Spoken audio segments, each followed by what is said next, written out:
All right, welcome back to damn it. And welcome back to no. All right, people, let's do this one last time.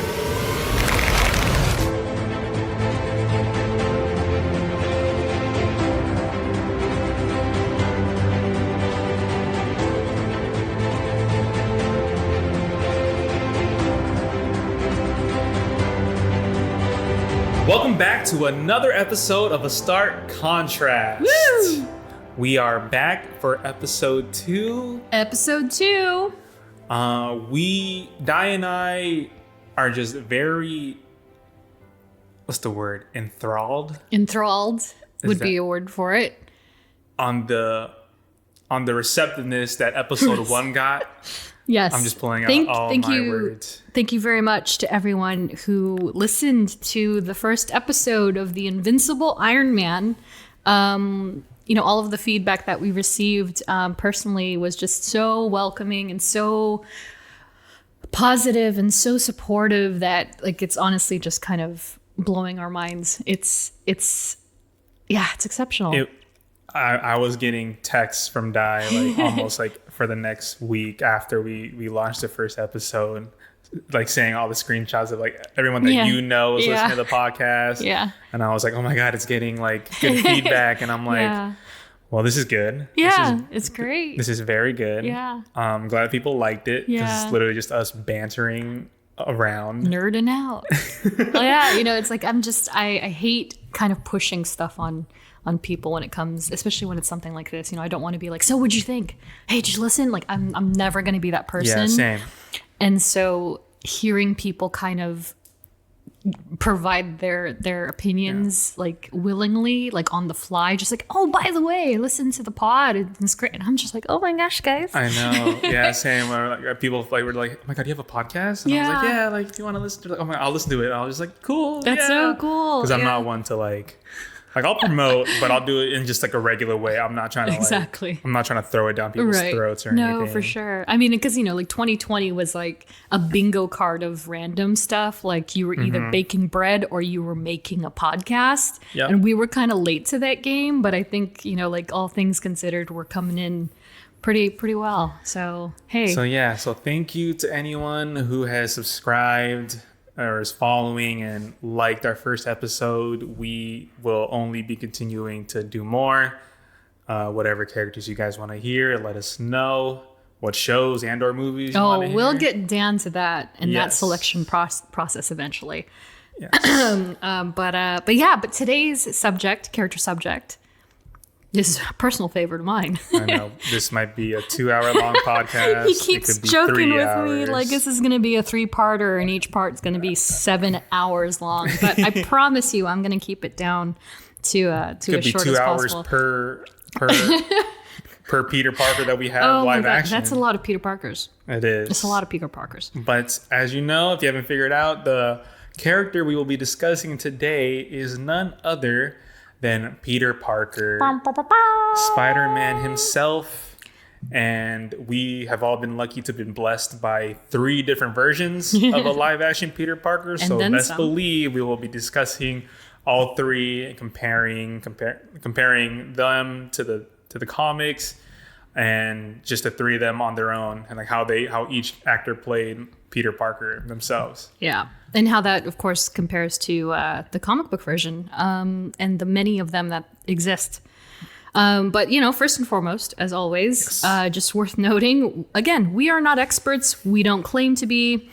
Like our trailer and our previous episodes are going to suggest, we're just a couple of fans that are nerding out and having these discussions. And so, we're just kind of working on our personal knowledge of both the MCU as well as comic books and everything in that periphery. And, with these discussions, we're just hoping to kind of enlighten fans one way or another. So please, yes, enjoy. Mm-hmm. Also, before we get too deep into it, I just wanted to shout out to our amazing graphic designer artist who created the logo for this podcast and a variant of it, Mr. Cody Guerrero. Yes, So sir. Props to him. I apologize we didn't shout you out the first 2 times, but I promise we love you. And we have these awesome stickers for Patreons that are a circular decal of Cody's awesome design. And of course, you can find him on social. Yes. Yeah. First, thank you, Cody. He's a really good friend of mine. I've known him since high school. And I'm very happy how it came out. Throwing this project on him. Yeah. And he took it tenfold, out of the more than what we could imagine. But yes, follow him at Decodes. It is DE period CODES on Instagram. Yep.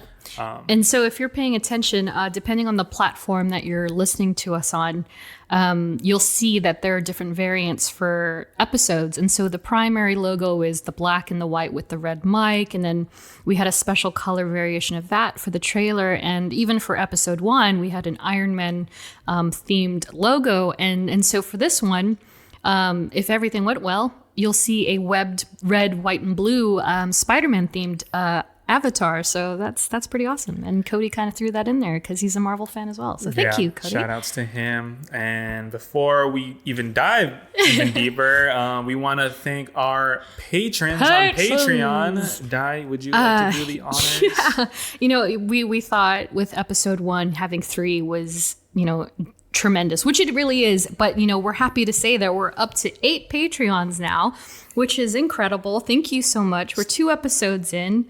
And so thank you this episode to Andrew, the Marvelous Podcast, Ashley, Andrea, and Melanie. Thank you. If you haven't already, you'll get your stickers in the mail and you'll get your shout outs on social and all that good stuff. It's still more than I would have thought we've ever had. So, Thank you very much. Oh, it's so cool, Okay. So what I kind of love about recording today, there's a couple of reasons. The obvious one is that it's Spider-Man. I love Peter Parker. If Peter Parker were a real person, I'd be like, be my boo. But honestly, today's episode lands on a special day because May 2nd, we're recording on May 2nd. Today is not only the 13-year anniversary of the first Iron Man movie, but it is also the 7th anniversary of The Amazing Spider-Man 2.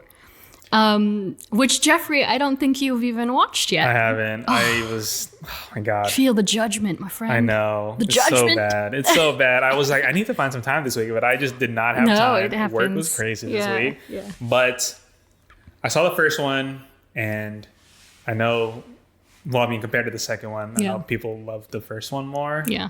But I have a good sense of Andrew Garfield as Spider-Man, but we'll get into that discussion of each character and actor that played Peter Parker. Yeah. So 7 years, and it's also worth noting that May 3rd is my father's birthday, the George Stacy to my Gwen Stacy, and the funny thing with that is that my father, he's generally overseas half the year, and so he tends to watch these movies while he's at home, over in the Philippines.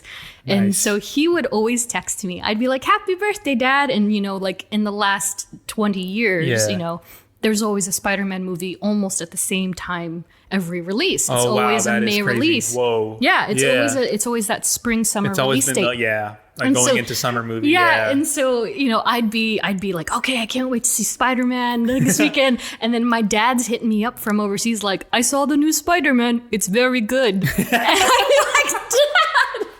And so he would never spoil it for me. He'd just say it's really good. He would just tell me, oh, that Tobey Maguire is so good. Oh, that's right, because it comes out way earlier over there. Earlier, they're not quite like Japan, where Japan always gets it last. They always get it 2 months later, which is so sad. Wow. But they're in the Philippines are part of that part of, of the world where they end up getting it a day or two earlier than us for whatever reason. Yes. And so he would always beat me to the punch. And then he'd send me pictures like, oh, look, I got this popcorn bucket. And it would be an Amazing Spider-Man popcorn bucket. And I'm like, I don't have that here. Oh, I'll save it for you. And I'd be like, oh, Dad. You know, he'd get all the cool stuff. And it's just because he's a Marvel dad. Yeah. You know, he's not really like... That's awesome. Yeah, and so that's kind really of where... awesome. Yeah, he always beat me to the punch. And so it's funny that this is all kind of coming together. And it's always on his birthday. So happy birthday, Daddy. Yes. What a great time to record Yeah, this then. I Wow. know. And so we're going to dive into Spider-Man. Let's do it.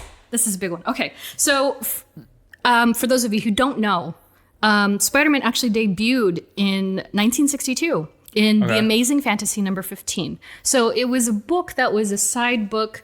He didn't have his own title at the time.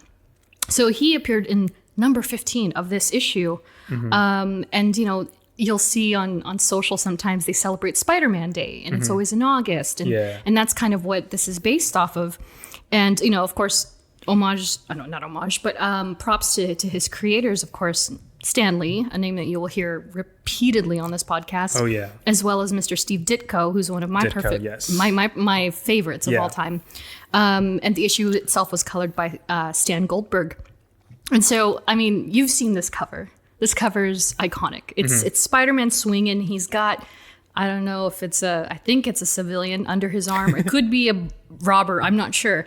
But I don't know if you remember this, Geoffrey, but there's a parody poster of this cover that was created for Spider-Man Homecoming.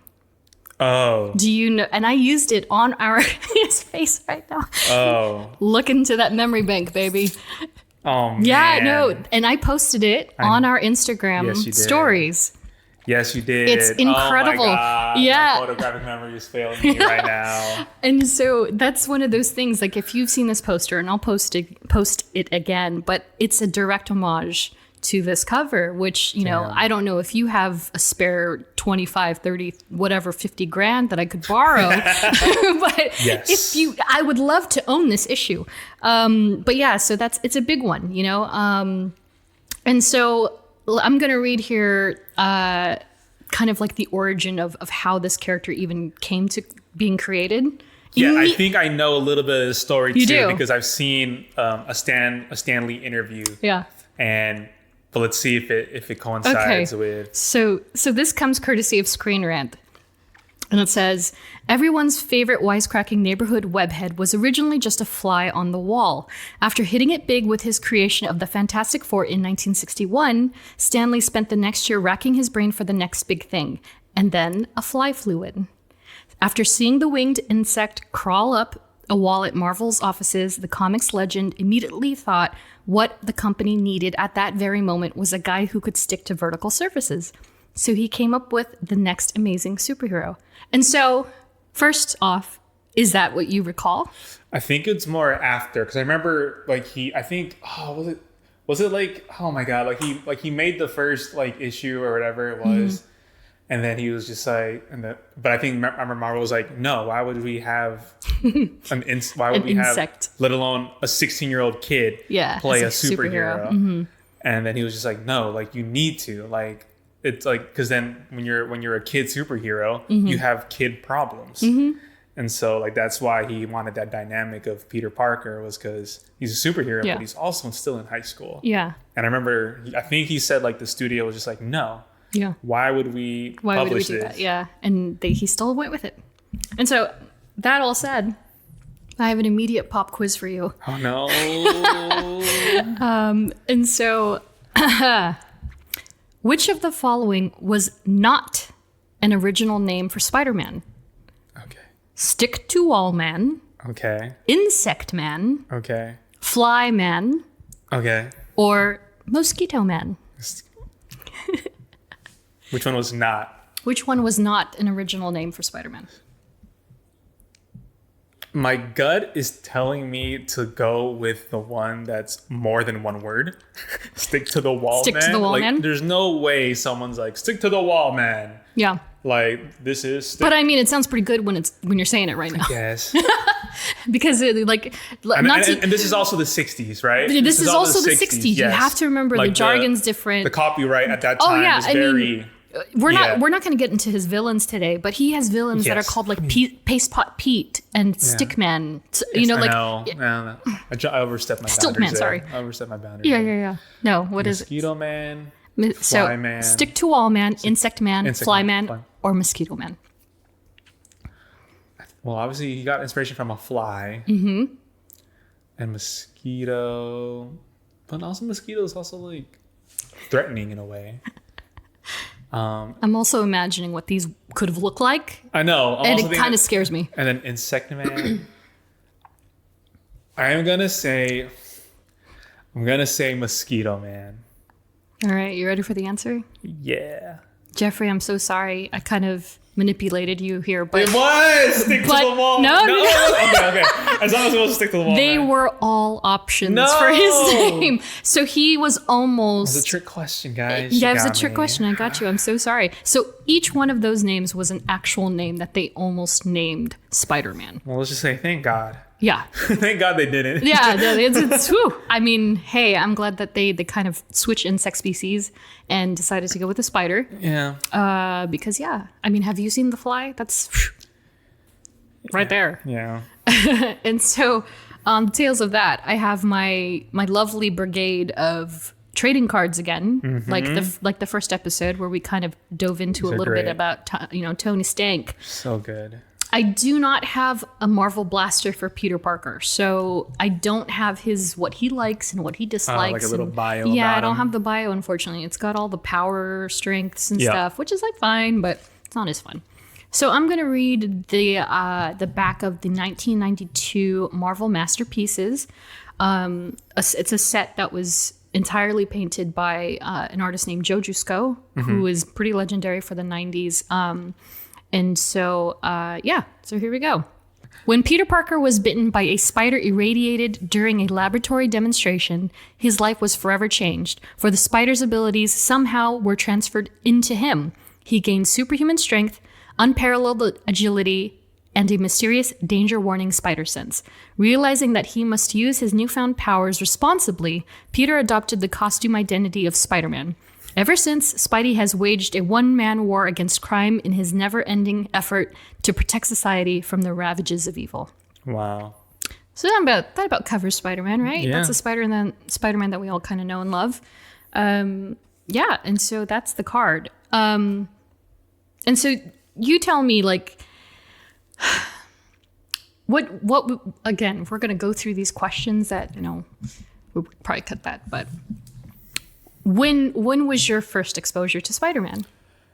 Definitely the 2002 Tobey Maguire. It was the very first one, the very first Spider-Man. So again, like the video games weren't really like, they were there, they were kind of in the background for you, they didn't pull you in necessarily. I was just thinking about the video games too. It was because of the movie that I got interesting. I got that that first Spider-Man video game, and obviously I guess you can say like the Marvel Capcom. I often feel like it's the video games or the animated series. It's kind of one or the other, if not both, that kind of propel people like, oh yeah, I remember that. Yeah. But nothing No, I think further. for sure it was the first Tobey Maguire film, because a lot of the cartoons like I watched growing up were like on the WB. So I saw a lot of those cartoons rather instead of like the comic book character cartoons. Yeah.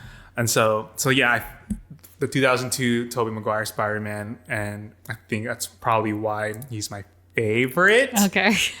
And we'll go into that later. Again, we'll go into it shortly. But yeah, like it was that, and then I got the video game on the PS2 where I remember like when you would web swing with him, he would just be sticking to nothing. It would just be sticking to sky. Well, it's like the age-old thing. Like, wait, what is he sticking to when he's on there? So that was the definition of that. Because now the new games, like you need to be near something, a building to or else it won't do anything. Well, this is also why like Spidey tends to stay in the city, because if you go further out into the boroughs, I was just thinking that buildings. like any iteration of Spider-Man, Peter Parker has always stayed like in the city of like New York. Yeah. Has never really gone cosmic. Beyond, obviously with the MCU Spider-Man, that's changing. As you'll see in Infinity War. I mean, yeah. But I was like, wow, like I've never seen Spider-Man really outside of New York. Even the games don't touch that at all. He's very centralized. Yeah, like he's very New York. And that's what kind of, again, makes him a great local hero, so to speak. And that's what I kind of loved about the PS4 games in particular, is that those cutscenes in between loading times where he's on the train. Yes. And he's like on his phone. Yeah, that's great. I think that's like the definition of Peter Parker. Yeah, he's very homegrown. He's a very grassroots superhero. And, and this is something that's kind of, you'll get to know this of him in the first few books, in any kind of origin story that he has, that he's just kind of like, he's his family's barely, middle class. They're kind of under the radar. Barely getting by. They're scraping by. They're very humble. They make the most of what they have. And again, it's kind of great that Stanley took that chance with this character because, he is younger and he's by that default, he's going to be less experienced than everyone else that comes and you see along. it every movie. Yeah. And it pisses you off too, because you're like, what are you doing? Like Peter, like, and he's like, oh, he's a kid. Yeah. Like he's literally having kid emotions. Yeah. Like, you can't get mad at him for that. Yeah, like exactly. Yeah. And what's kind of funny, I saw this meme of the cover of Amazing Spider-Man, and underneath it kind of had a range, and the person put time that Peter Parker is a teenager, and then time that Peter Parker is an adult. And I'm going to have to say, and this is going to lead into our MCU discussion shortly, is that the teenager part, tiny. He's 10% a teenager or high schooler when it comes to the books. And then, when you go to the grand scheme of it all, because you have to remember, this title is easily 655 issues or something. Yeah. It's more than 600 issues at this point. Because again, 1962. Yeah. It's decades. Yeah. And so you kind of follow this. It's interesting to see that convert over into the films that have been released, because all three of the primary Spider-Men, Tobey, Andrew, and Tom, respectively, have their on-screen time as teenagers, so to speak. Yes. And you kind of see them grow. And so I'm just going to say it now. My one big beef about Mr. Holland is that he has been in high school for 3 films. 3 films. Not including everything else that he's been in. And so that's true. So, anybody who knows me, when they talk about these films, I'm just like, I'm ready for adult Peter Parker already. Yeah. I would love college Peter Parker, at least college Peter Parker. 18-year-old Peter Parker or something. It's just, it's killing me. But yeah, so, this quick anecdote is that you remember the scene. Spider-Man 1, Sam Raimi, 2002. Mm-hmm. Peter is with Harry. They're taking the field trip through the museum. Yes. Do you know what museum that is? Oh, no. I mean, I'm going to... Okay, but... I know it's obviously in New York. In all fairness, the exterior is different from the interior. So are we talking about the actual name of the museum? No. I'm talking, do you know what museum that interior shot was filmed at? Okay, so not like what it's supposed to be. No, like not what it is. Not what it is in film. Where did they film? I'm gonna go off a whim of this, Dai. Look, he just gave me. I'm gonna give this just a real swing of the bat here. Okay. Is it the Natural History Museum? It is. And so, for those of you who don't know, I actually work at the Natural History Museum, and so. There's this beautiful rotunda room. Yes. Now I'm thinking about that scene, and it's like the circle. It's a circle. Yeah. And so it's got these beautiful pillars and this beautiful statue in the middle. Once or twice, I think. Yeah. Come on, bro. Yeah. Free tickets. I know. And so it's actually part of the original museum that was built in 1913. But long story short, that's the place that they filmed that opening scene in.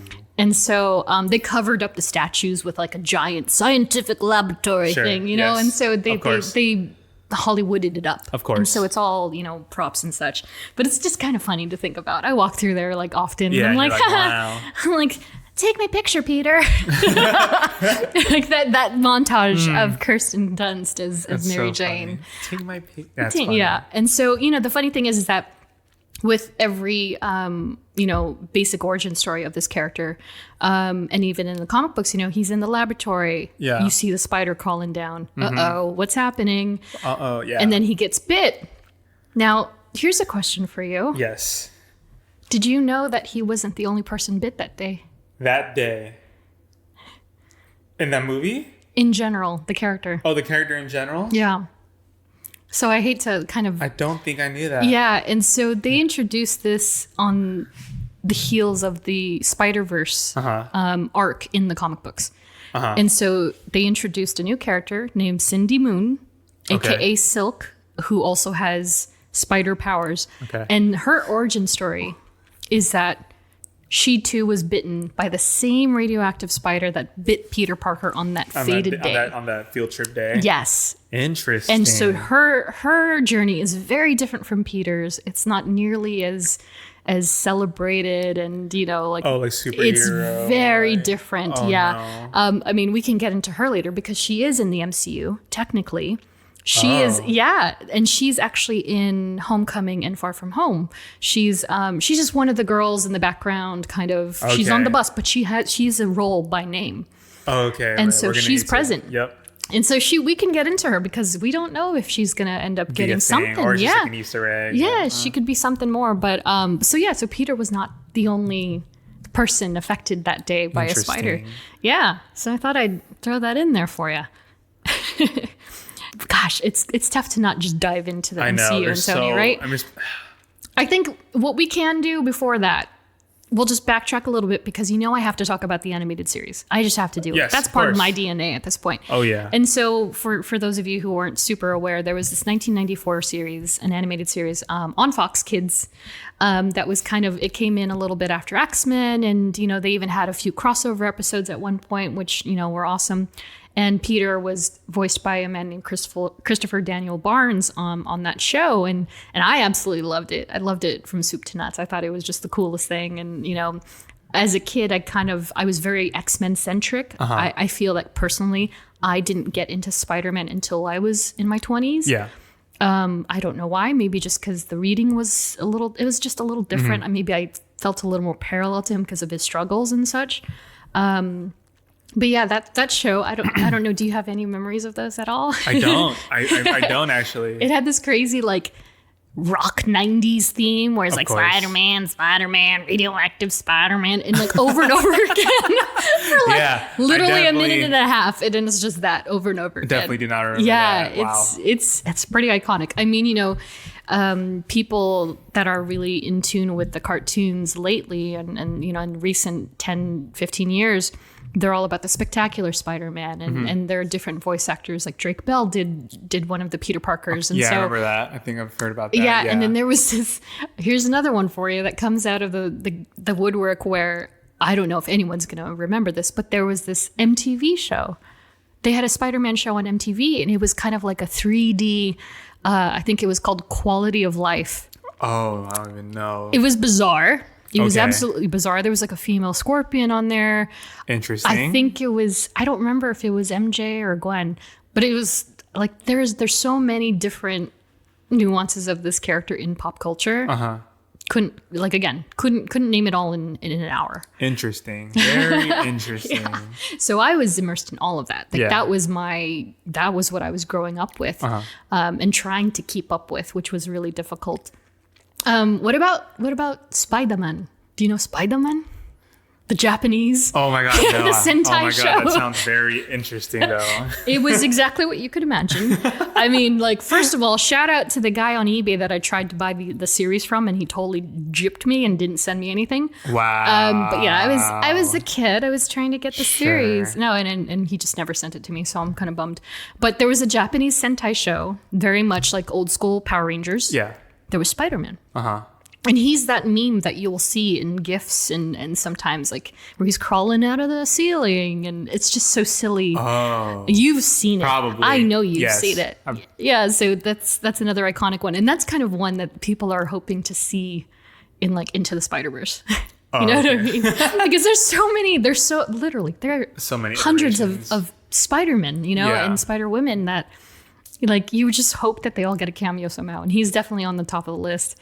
But yeah, so we're gonna take it back to the video games. So MVC, Marvel vs. Capcom. Yeah, that was it.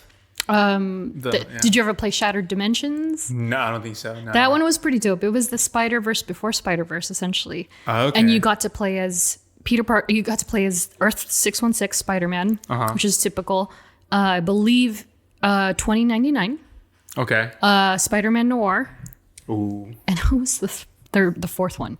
I can't remember the fourth one. I don't remember the fourth one. I'm sorry.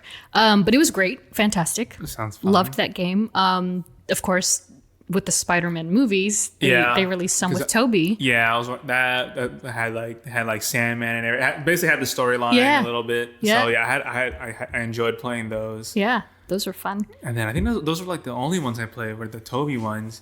And then fast forward to like a couple years ago with the PS4 Spider-Man, Which was a triumph, I think. I mean, I love it. Yeah. I loved it. So yeah. okay. I mean, this wasn't planned, but do you remember how many suits he had in that game? Shoot. I love quizzing Geoffrey. I don't know if anybody realizes It's a lot this. because it's a good amount. It was a lot, yeah, because you got some after, I mean, after you beat the game and you had are we counting gameplay. DLCs or no? Yeah. which now the Raimi suit and I believe the Amazing Spider-Man suit is in there too, right? I used the Raimi suit in the first one. Yeah, all of the course. Time. Well, I was like, that's what I was like. Yeah. Trying to get experience for. I was like, I need to get this Yeah. Raimi suit. That's all I care about. Yeah. Do you know exactly how many? Yeah. Oh yeah. Damn. I mean, maybe it doesn't count the DLCs. Oh, he's trying to physically. 1, 2, 3. He's drawing his finger in the air, and he's counting the rows mentally. It's a lot. It's a lot. It's a lot. It's a lot. I mean, it included like the bombastic bag man, which was like Yes. literally Peter Parker wearing a bag over his head, which is personally one of my favorites. 22 random. Oh, you're so close. You're so close. What was it? 25. Oh, damn. And so, yeah, and it also included like spider shorts, what I like to call spider shorts, Yeah. which is like also AKA Sexy Peter, where he's just wearing the mask. Spider-Man mask and he's Yeah. wearing boxers, and it's like, oh my. Yeah, so that game. So about 25 suits in that game. That game I had a lot of fun playing because I love single player games. A lot of my friends like play multiplayer games. Mm-hmm. Yeah. So, but I was just like, yeah. I just love the single player games. Yeah. How Story did mode. you enjoy the storyline in that particular realm? Because I think for the most part his origin story was pretty intact. I will say that, in the comics, Spider-Man obviously does not have organic webbing, which is the huge difference. This is what I wanted to touch on. Yes, This is we'll what I talk- wanted to we'll touch talk on about that. Because the first Spider-Man, Tobey was the first kind of like experience with me with Spider-Man. So, and obviously in that one, that's when he had like the webs came out of his wrist. Yeah. So I thought that was like the normal. Oh. I thought that was just like That how was it, yeah. how it was for him. Yeah. And then we get into obviously the Amazing Spider-Man, and then we got into the web shooters in Tom Holland's Spider-Man, and I was just like, oh, he made it himself. Yeah. Like he makes the webbing himself. Yeah. And I was like, and that's when I started questioning. I was like, okay, so what's correct here? Like, what do we? So I had to look it up, and I was just like, oh no, he makes it himself. Because he's a genius himself. He's a young genius. So it's only right that he makes it. Yeah, exactly. And so I remember when I first heard about this. And so there was a magazine. I don't think that they're publishing anymore, but it was called Wizard Magazine. Uh-huh. And so Wizard Magazine was infamous for doing fan casts. They were the fan casters before social media happened, before the internet came into play, and they would dedicate, like a spread in an issue to, who should play this person in a movie. And so when they first introduced like, Spider-Man's happening, I was like, holy crap, Spider-Man. And so I remember so distinctly that they were like breaking it down, what they know about Sony's Spider-Man. And they were like, organic webbing. And everyone was like, is No. it coming out of his butt? Jesus. Because it's organic. Well, because, anything scientifically speaking. Yeah, you don't know. Yeah, you think, oh, spider, it comes from its Oh, rear. yes, because of an actual, yes. Yeah, Sure, and so yes. immediately the thought was like, oh God, what's he gonna look like? And so they started photoshopping Toby's head on like a tarantula, and like it was weird. It was a weird time. The 90s were really strange, and so seeing an organic take, at first I hated it. I was like, why? But he's smart. The whole thing is that he's an intelligent young man, and like he can fashion build- it himself. Yes. That's the whole thing about Peter, is that he's very relatable and grounded, and he uses his brain despite the strength that he has as a superhero. And so when they carried that over, I was just like, I mean, that's cool because he never runs out, which is a thing that Spider-Man always encounters. He's always running out. Out of webs, sure. I mean, Running he out did of technically cartridges. run out in, was it 2? In two. In Yeah. two? Yeah. And so and that was also something they showed often in the cartoon. Like it would be the cliffhanger of the episode. Like he's like, oh, I gotta get to MJ. And you hear the flip, Yeah, and then he's yeah. like, oh, I'm out. And then he's falling. And it's Yeah. like dun dun dun to be continued. And so you couldn't do that with Spider-Man, with Raimi's Spider-Man. But you understand why they did it. Because do you know how much it costs to be Spider-Man? We have there are many Yes. a graphic that break this down, which That's- is insane. Damn, I don't, yeah. Because thinking about it, like, yeah, it probably costs a lot of money to manufacture that webbing. Because it's all, it's the technology behind it, the fact that parts need to be replaced. You think about like Apple, for instance. Sure. How yeah. often do you have to update things? Exactly. It's The- a lot. The technology antiquates every 2 Yeah. years even. And so there's this incredible infographic. And so the web shooters alone, do you want to take a stab at it? Like one web shooter or for both, like on both? Oh, the same? we're talking both web shooters. Okay. Oh man, I don't want to lowball it now. 1,000 each. Oh, Damn buddy. it. No. No. We're talking man. about 50 grand a Just pair. Just to make Just a pair. like durable, like a pair of durable Just web to- shooters. just to have them. And so Oh wow. so this in particular, this kind of dialogue is what made me really appreciate Andrew Garfield's Spider-Man. Okay. Because in Amazing Spider-Man 1, you see him go through the process. You see him sewing together his suit. You see him literally putting together these web shooters, and that adorable when he first shoots the web Yes. that's actually working, and he's like, yeah, I did it. I did it. Wow. Yeah, and and you don't really get that with Tobey, other than the fact that he had fun with the webbing in his room and he's like Yeah. going nuts, and it's like, okay, cool. Discovering it, yeah. But Andrew Garfield got to really play out he really is a genius, at work. Yeah. And 50 grand ain't no joke. It's not. That's a You know, lot for a 16-year-old right, kid. That's for a a lot. 16-year-old kid. And so it breaks it down to the suit and all this stuff, but the overall cost of being Spider-Man, according to this graphic, whenever it was made, $1 million. Oh wow. So you think about Well, no wonder they made Iron Man his mentor, right? it makes sense, right? You have to think about it from a realistic sense. I mean, I say that loosely because this is sci-fi we're talking about in pop Yeah. culture, but that they kind of, and that this is why I kind of appreciate the fact that Tom Holland got the treatment he did with Tony Stark in mind, is that realistically, quote unquote, Peter Parker would never be able to afford any of this. Period. 50 grand for web shooters. Web shooters, that's not including his suit. That's not I know. including the lenses and all the things that he has, like the needs to- Spider-Mobile. that he needs to Yeah. do to be Spider-Man. Yeah, exactly. And so, again, people have their favorite actor. But to me, being what I do designate as a diehard Spider-Man Of fan, course, yes. I Rightfully so. appreciate all of them for different reasons. Yeah. So Same. Yeah, so the web shooters are one thing. Yeah, but have you heard of the Spider-Mobile by chance? I've Speaking heard of it. I don't think I've really delved. I just imagine hearing the same horn that Ant-Man has for his van every time it comes by, but it's basically a little like Jeep like. Oh, same. Yeah, and it was something that was very big back in the day, and shout out to Dan Slott, who is actually one of my favorite Spider-Man writers and one of my mutuals on social. He wrote the series for a very long time, and he loves the Spider-Mobile. Like the Spider-Mobile is his thing, and so shout out to Dan. But yeah, speaking of tech, there's also the nanotech that's actually crept into the comic books more recently. Oh, has it? Yeah, it has. And so does some of the movie stuff creep into like yeah, it new does. issues coming up? It does. It goes both ways. Yeah, which is I think a very smart thing to do, because it's such a dialogue of it's not like the comics. It's not like the comics.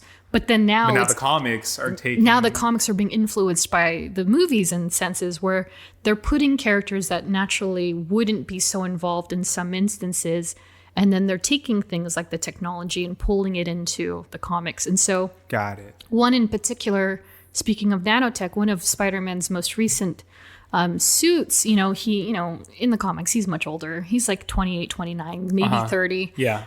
He's been rich, he's been poor, he's kind of everywhere.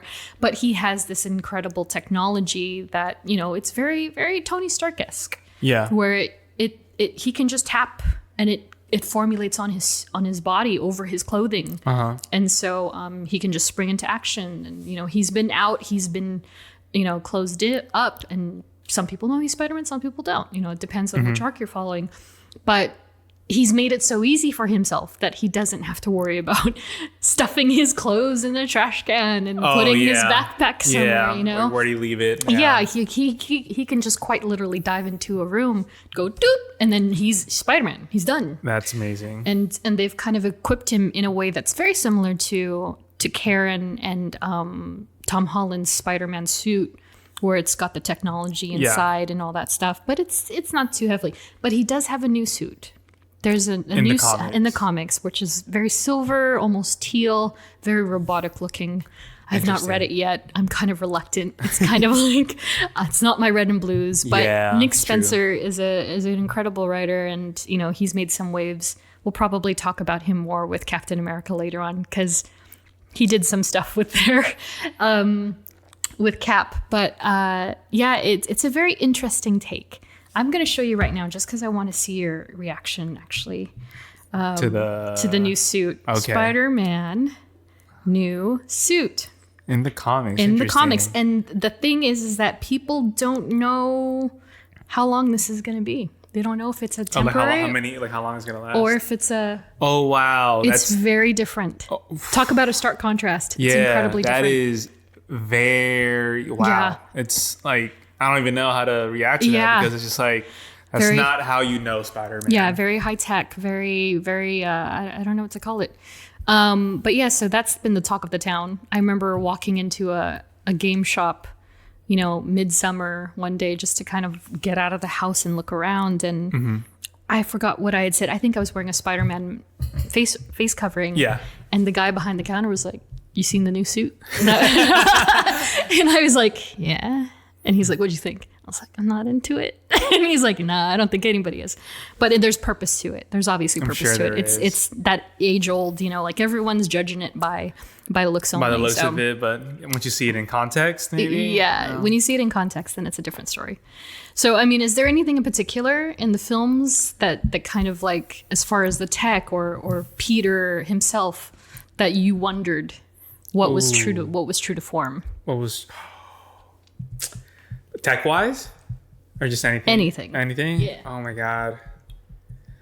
It's a tough one. It is tough. Man. But I will say, they really, the personality, when it comes to personality. That's what I keep, like, going back to. Yeah. Like, even though, like, which is crazy, each Spider-Man, actors play Spider-Man, they kind of look like different ages. Obviously, like Tobey. Yeah. And then you keep going, you go all the way up to Tom, and you're like, oh, they're getting younger and younger. But Benjamin Button. But if you think about it, they all played the same age in each movie, no matter how you look at it. Yeah, it's true. But in each movie, they've all encapsulated what Peter Parker is. Yeah. Which is a high school nerd, like gets bullied. Yep. And then he turns into this superhero, and he doesn't know what to do like with these powers. And consistent. It's absolutely consistent with the books, and so, yeah, and that's kind of it's a hard origin story to mess up. Yeah, I can't remember what Stan said specifically about Peter Parker, but he really is like the embodiment of like the relatability when it comes to superhero. Yes, 100%. Like he has problems. Yes. Like he loves burgers. He loves to like go to movies, but he's also like he was that kid that was sure, he's gonna stop a robbery, but he also doesn't know how to ask out MJ. Exactly. Like he's still gonna be nerdy. He's still gonna be nerdy and insecure, but and that says a lot about what the suit does to a person and how it changes when his self-confidence comes into play, and how he embraces having powers at all, and the strength. And again, like his intellect is really a big factor of Spider-Man in particular, because he's not all super human strength. He's not all spider senses. It's really about his quick wit and his mind. Yeah. Which, leads to a lot of crazy storylines in the books. And so, we're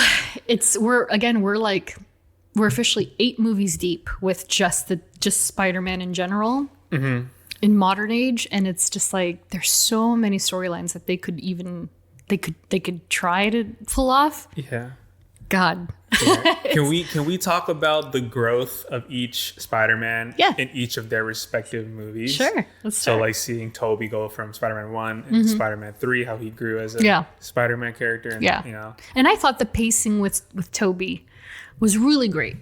Let me just say, oh my gosh, when that movie came out, I loved Tobey Maguire. Like Tobey Maguire was everything to me because of that movie, and I just wanted to protect him fully. But I think that the way that they treated it, were, again, like I mentioned it before, you get a piece of him in high school. You get the idea that he is this smart kid that gets bullied. He lives with his aunt and uncle. They're the world to him. The inevitable happens, et cetera, et cetera. You fast forward.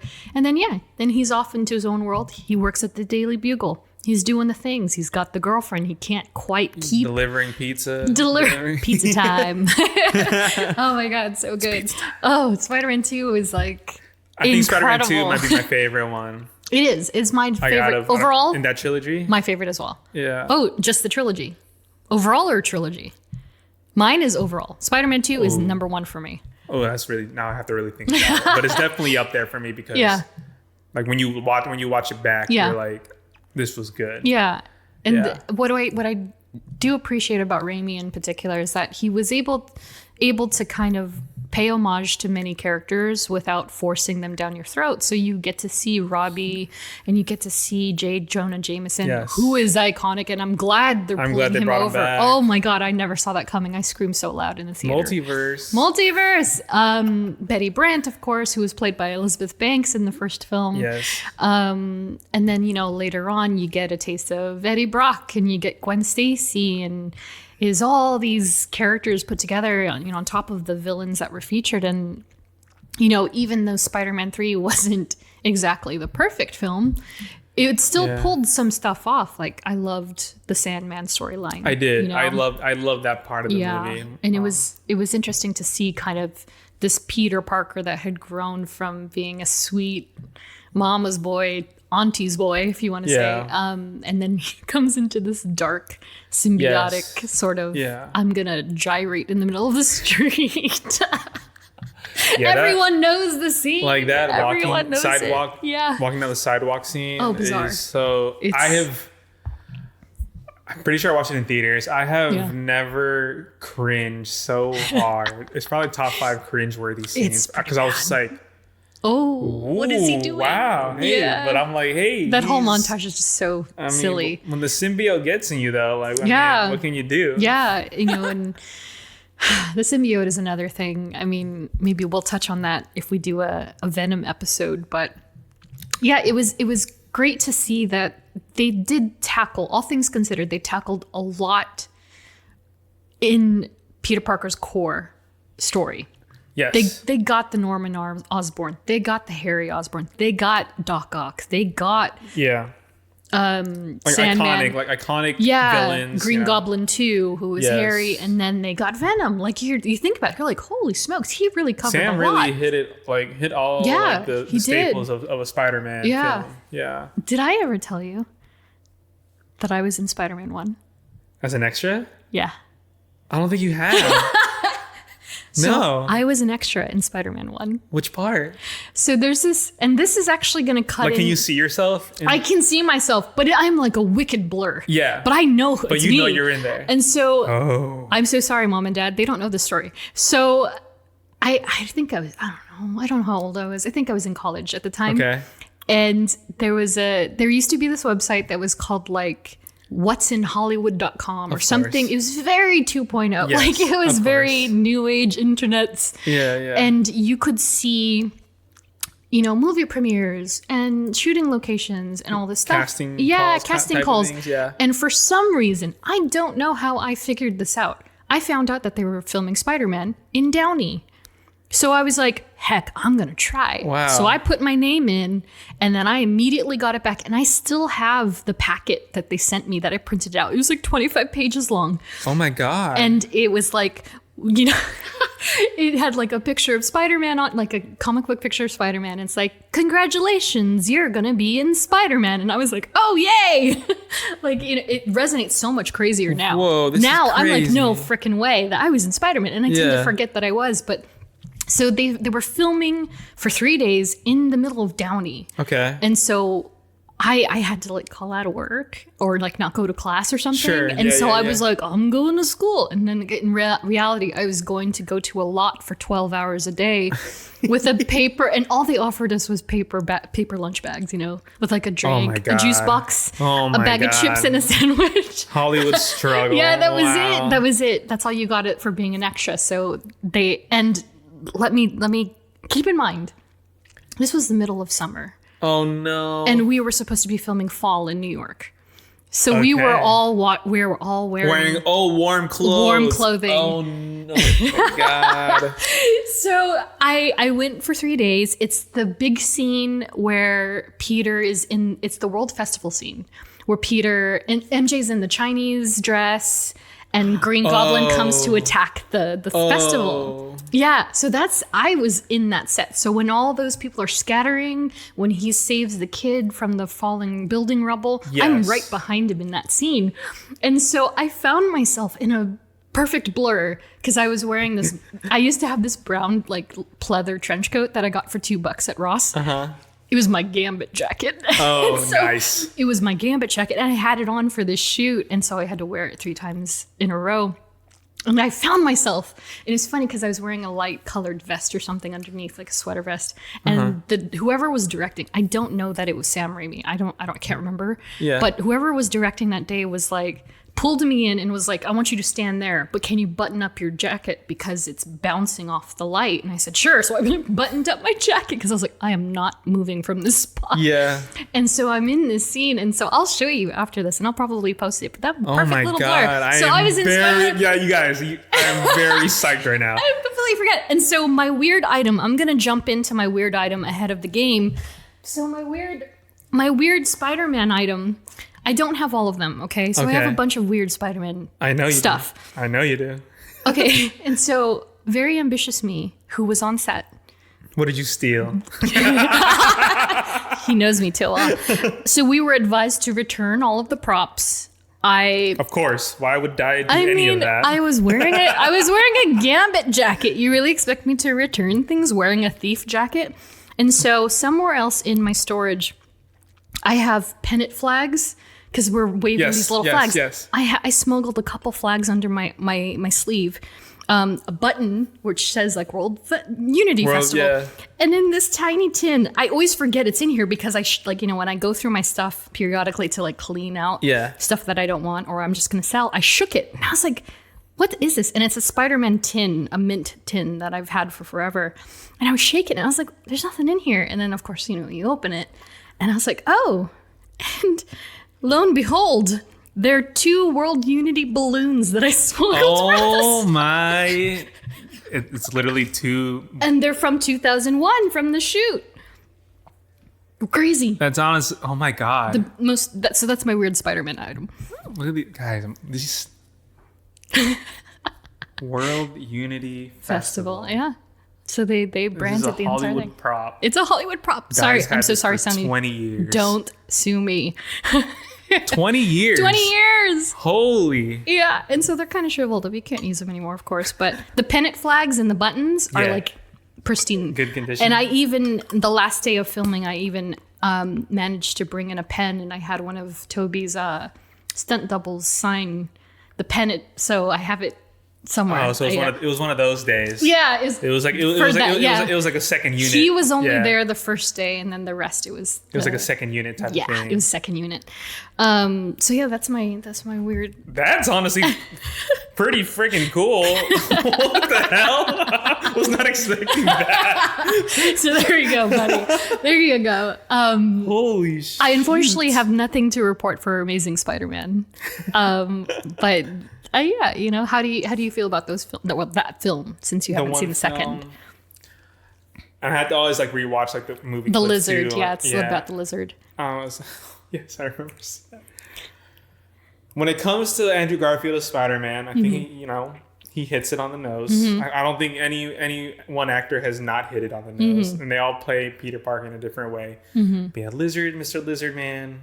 Yeah, Mr. Lizard. But you gotta say, like that cameo, that Stanley cameo, has to be the top 3. Pretty solid. Yeah, and for people who don't quite remember, it's the one where Spider-Man and the Lizard are just going to town in the library, and Stan is just like his little librarian self with his headphones listening to classical music, and just coincidentally just gets out scot-free.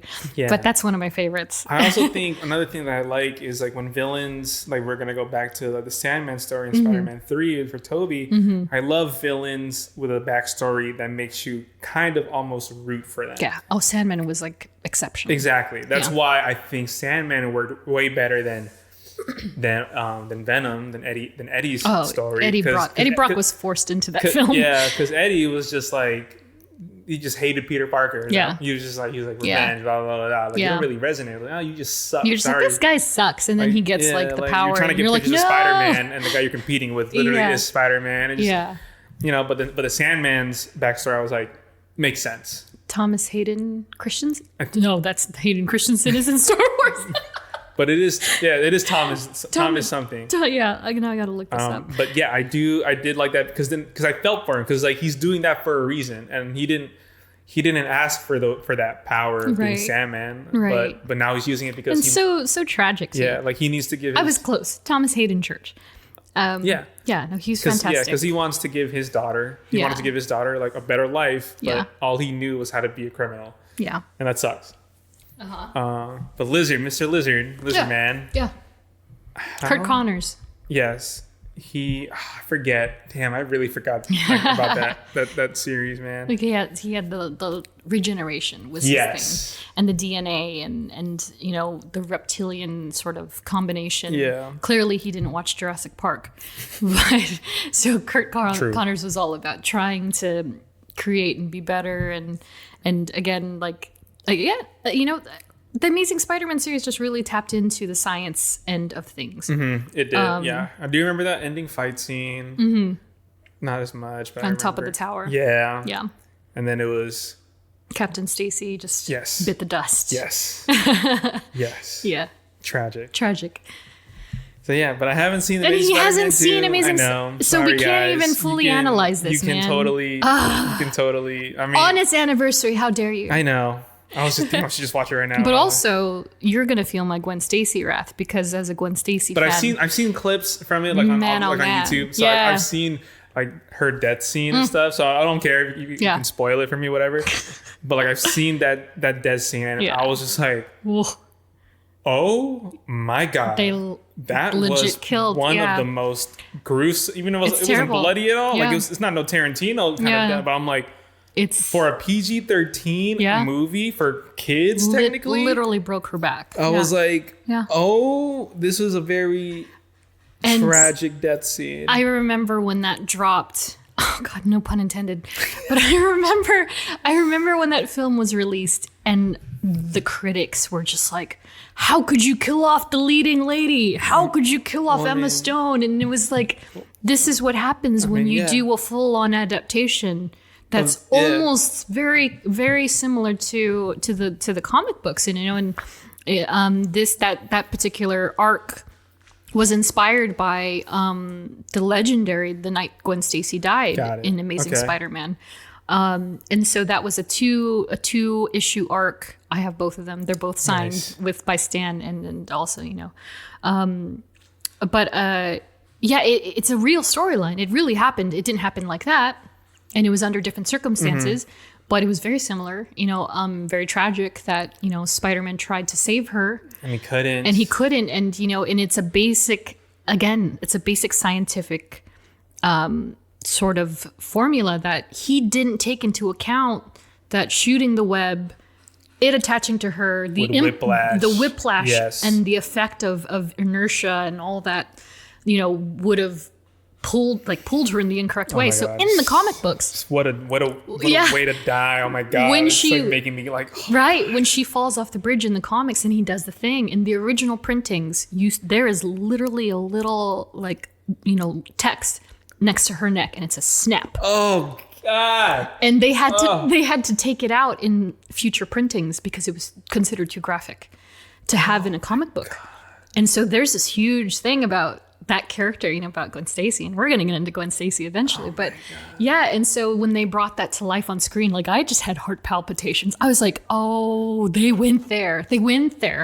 And it's unfortunate that the rest of the film was just so crammed. It was very similar to Spider-Man 3 in that way. That's what I've heard, yes. It's very crammed with, you know, you got the Green Goblin 2, you got Electro, and then you kind of also introducing Felicia Hardy into the film, who was played by Felicity Jones from, she's Jyn Erso from the Star Wars films, or Star Wars film from Rogue One. Yes.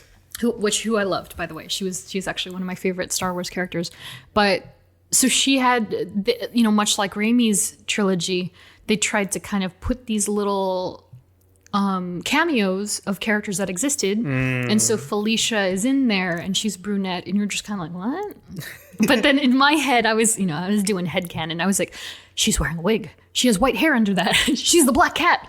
Yeah, you know, and so that's where my mind immediately went. But they just had so much in that storyline. They just tried to pile on a lot. They really tried to pile it on. And that's where it kind of falls short, you know.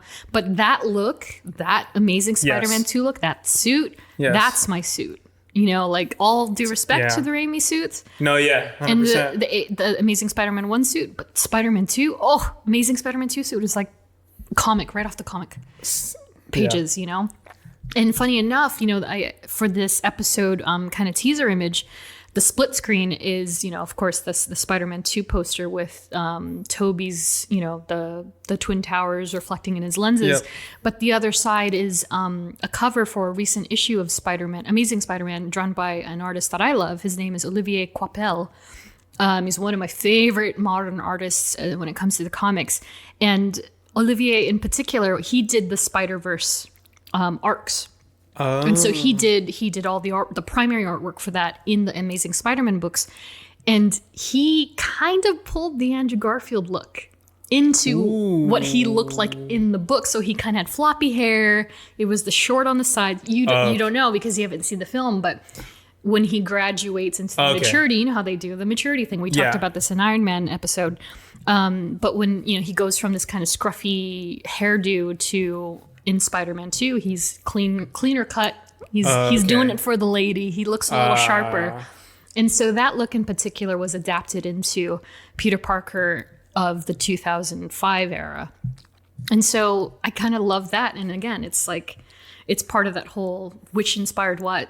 Yeah, you know, it's true. Yeah, and then, you know, you don't know this because you haven't seen the film, but I'm sorry, guys. It's okay. But Mary Jane Watson was actually in Amazing Spider-Man 2. They just cut her out.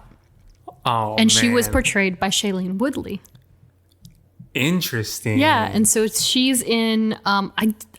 I can't remember specifically if they have deleted scenes floating around, but there are pictures, and she was kind of scripted to be like the Spider-Man fangirl, and so she had a tattoo of Spider-Man on her wrist. Okay. And she was literally the girl next door, and Gwen was like, "Oh, who are you?" you know, and she was all about Spider-Man, and of course, in that universe, Gwen knew that Spider-Man was Peter, and so it started to kind of. That was a whole other storyline. I'm kind of glad they didn't do it because, again, it's so saturated with so much other stuff. So much. It just wouldn't have worked. Yeah. But yeah, that would have been interesting to see if they had gotten a chance to do another Spider-Man, an Amazing Spider-Man. Yeah. But why did the third one get canned? They just, no one knows, right? Because enter the negotiations. That's right. For Mr. Tom Holland. Eventually. It wasn't immediate, but that was part of that whole... That whole thing. And I think they were also trying to segue and bring this Sinister Six movie to light, which has been in the can for forever.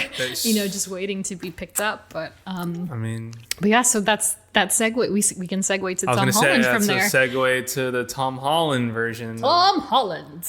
Quackson, Mr. Quackson. And it's croissant. Quackson. Tom Holland doesn't know how to say croissant. It's interesting, obviously, with this iteration of Spider-Man, because obviously it's in the MCU. Yeah. I remember seeing a couple interviews from the Russo brothers. I love watching their interviews. I love watching like their whatever. They're fantastic. Whatever. And so I remember because I believe that's Joe Russo's favorite character, and just remember him telling like how like hard it was just to even think about getting Spider-Man in the MCU because it's Sony's property, and like why would we even think about giving you to Marvel Disney or whatever, you know? Mm-hmm. But I don't know. I would have loved to be a fly on the wall to hear what not a mosquito man on the wall, not a fly man on the wall. Maybe not sticks to walls man. I would have loved to hear what Kevin Feige pitched to Amy. Oh God, can you imagine? At Sony? Yeah, and be like, this is what will happen. There was an idea. Yeah, like this is what's gonna happen if you let us bring Peter Parker into the MCU. Yeah, and then like logistic wise, money wise, but it's like this is the impact that he will have for years on end. Yeah, and it's just like, and it happened. Like I'll be honest, I never thought I would see it in my lifetime. Like, I hope the listeners know, like, when it comes to like the movie industry and everything, and studios and politics of studios, that is incredibly hard and difficult. Very difficult. Like for a major studio, to literally, I mean, no disrespect to Sony, but Spider-Man is probably one of their IPs that they will never ever let sell. Yeah, they will never ever let go because they have no reason at the end of the day, if they make anything Spider-Man, that's gonna make them money. Yeah, and it's probably their only $1 billion maker that can probably they can release. So for them to allow that IP to be used in another studio's film, is unheard of. A lot goes into it, and it's so interesting because you have people who just don't understand the depth that goes into that sort of negotiation, and so they should just give it back, and it's they should just buy it. And it's like it doesn't work like that. I'm sure Disney can buy that tenfold. I'm sure Disney can buy Spider-Man 5 times. Yeah, no, but Sony will never do it. Never let go. And then this goes down even deeper because it goes down to the theme parks. So for instance, back in the day when I was a kid, Universal Studios had free reign of the Marvel superheroes. They used to have a superhero show. Their meet and greets were with the X-Men and Spider-Man and Green Goblin and Wolverine. Yeah. Not that he's not an X-Man, but and Daredevil. Like they were all there. And so when these negotiations started happening, everyone's kind of like, why aren't they in Disneyland? And then you think about it and it's like, well, it affects everything. And so Sony's hold on the Marvel superheroes in a theme park setting still belongs to Universal Studios. So that's why they're still in Florida. They still have the Hulk roller coaster, the Hulk coaster, the Spider-Man 3D experience. All that stuff is still in motion because Disney simply cannot buy it. And that's why we have Avengers Campus and not Marvel Land or whatever we would have called it. Because it's spread amongst different. It's spread amongst different properties. It's spread amongst different, notable rights and all that stuff. So it's like it gets really granular. And so if they can't even get the rights to have the Hulk at the park, and that battle, how would you ever imagine that they could fully own him again? That's just Universal just not wanting to let go of that. It's crazy to me. I'm just like, I mean, granted, they've cut deals. It's great, but also it does affect the storylines. It does. And so that's like a Mark huge Ruffalo thing. He said in an interview, he was just like, like the way that the deal is set up, like the Hulk can never have his own standalone movie in the Marvel universe. He can't. But if you take all the times Hulk has appeared in any of the MCU movies, he has that's his own basically film. That's basically a standalone film. Yeah, exactly. And so that's how I like to look at it when it comes. I mean, obviously it's a tangent for the Hulk, but that's how I like to see it as the Hulk, because it's very hard to tell Banner's story as a whole. So when I saw all the flack for people when they're saying that like they don't give Banner credit at all in Endgame, because they would have loved to see obviously the Hulk beat up Thanos, because Thanos beat Hulk up at the beginning of Infinity War. People are like, what the hell? Like, I just wanted to see the Hulk beat up Thanos, get his revenge and stuff. And I was just like, I get it, but it's not. You have to know, like, if Banner was just, if the Hulk was just bent on revenge, he would have just been in revenge the whole time, and then he would have never grown, and we would have never gotten, the character growth have been very different. Yeah, exactly. And so that affected Tom Holland's storyline, I think, quite a bit, because I don't think people even realize, like, technically the MCU cannot use the words Mary Jane. They cannot use the redhead trademarked Mary Jane Watson, and thus that's why we have Michelle Jones. And then their cheeky way of paying homage to her is calling her MJ, and and then there's ways to they get around it a bit, and that goes back to Age of Ultron, where they can't use the word mutants. Yes, exactly. And Cap had to say enhanced. We have an enhanced in the field. Yeah. But now that doesn't matter now anymore, it doesn't matter, because at least for that, which is phenomenal. Like, hey, we got something. But and this is why we perhaps this is why we don't see Gwen Stacy in this one, because Betty Brant is a striking resemblance to Gwen Stacy as we know her. So they have to figure something. But they're playing homages instead, and and that goes for Ned. Ned is a completely different character in the comics, and this character in particular with Tom Holland's Peter Parker. He's very much Gonki from Miles Morales' world, and so they've kind of amalgamated all of these characters and storylines to kind of fit him. That's a good kind of comparison, for our podcast theme. It's what makes it so different from the comics to the movies, and that's a great example of that. Yeah. When the studio is given certain material that they can or cannot use, they have to kind of go around it, and that's what they did with Ned, Ganke, and everything. Yeah. But the fact that we have five to six, I think, Tom Holland appearances, movies, is impressive in itself. Yeah. And we all remember that debacle where they weren't going to renew Spidey's MCU contract. I've never seen the internet more I know that was insane, because I was just like, ooh, that's huge. It's huge. That's really tough. And the crazy thing being is that he's officially done after he's done with this last film. His contract is over. But his current contract, his Disney MCU. Yeah, and so they either have to renew or they let him sail. You're not going to have Spidey lead the Young Avengers. He needs to be Spider-Man forever. I want to see adult Peter Parker. He said he wanted to be Spider-Man in the MCU for as long as he can. I just want adult Peter Parker already, man. I mean, we don't know how the money works when it comes to distribution and everything, but I'm sure that's a very huge thing that's playing a role. I'm sure, yeah. It's tremendous. Sony needs to make their money, but also Disney needs to make their money and that's why the recent news of the Spider-Man films coming to Disney Plus, for instance, is the Sony movie, tremendous deal, because that's kind of a crossover you don't anticipate to see, because in a world where everyone is releasing their own app, everyone's releasing their own Plus service. It's capitalism, everybody. We love to see it. Yeah, you would almost expect to see Sony Plus But thankfully not. keep up, And yeah.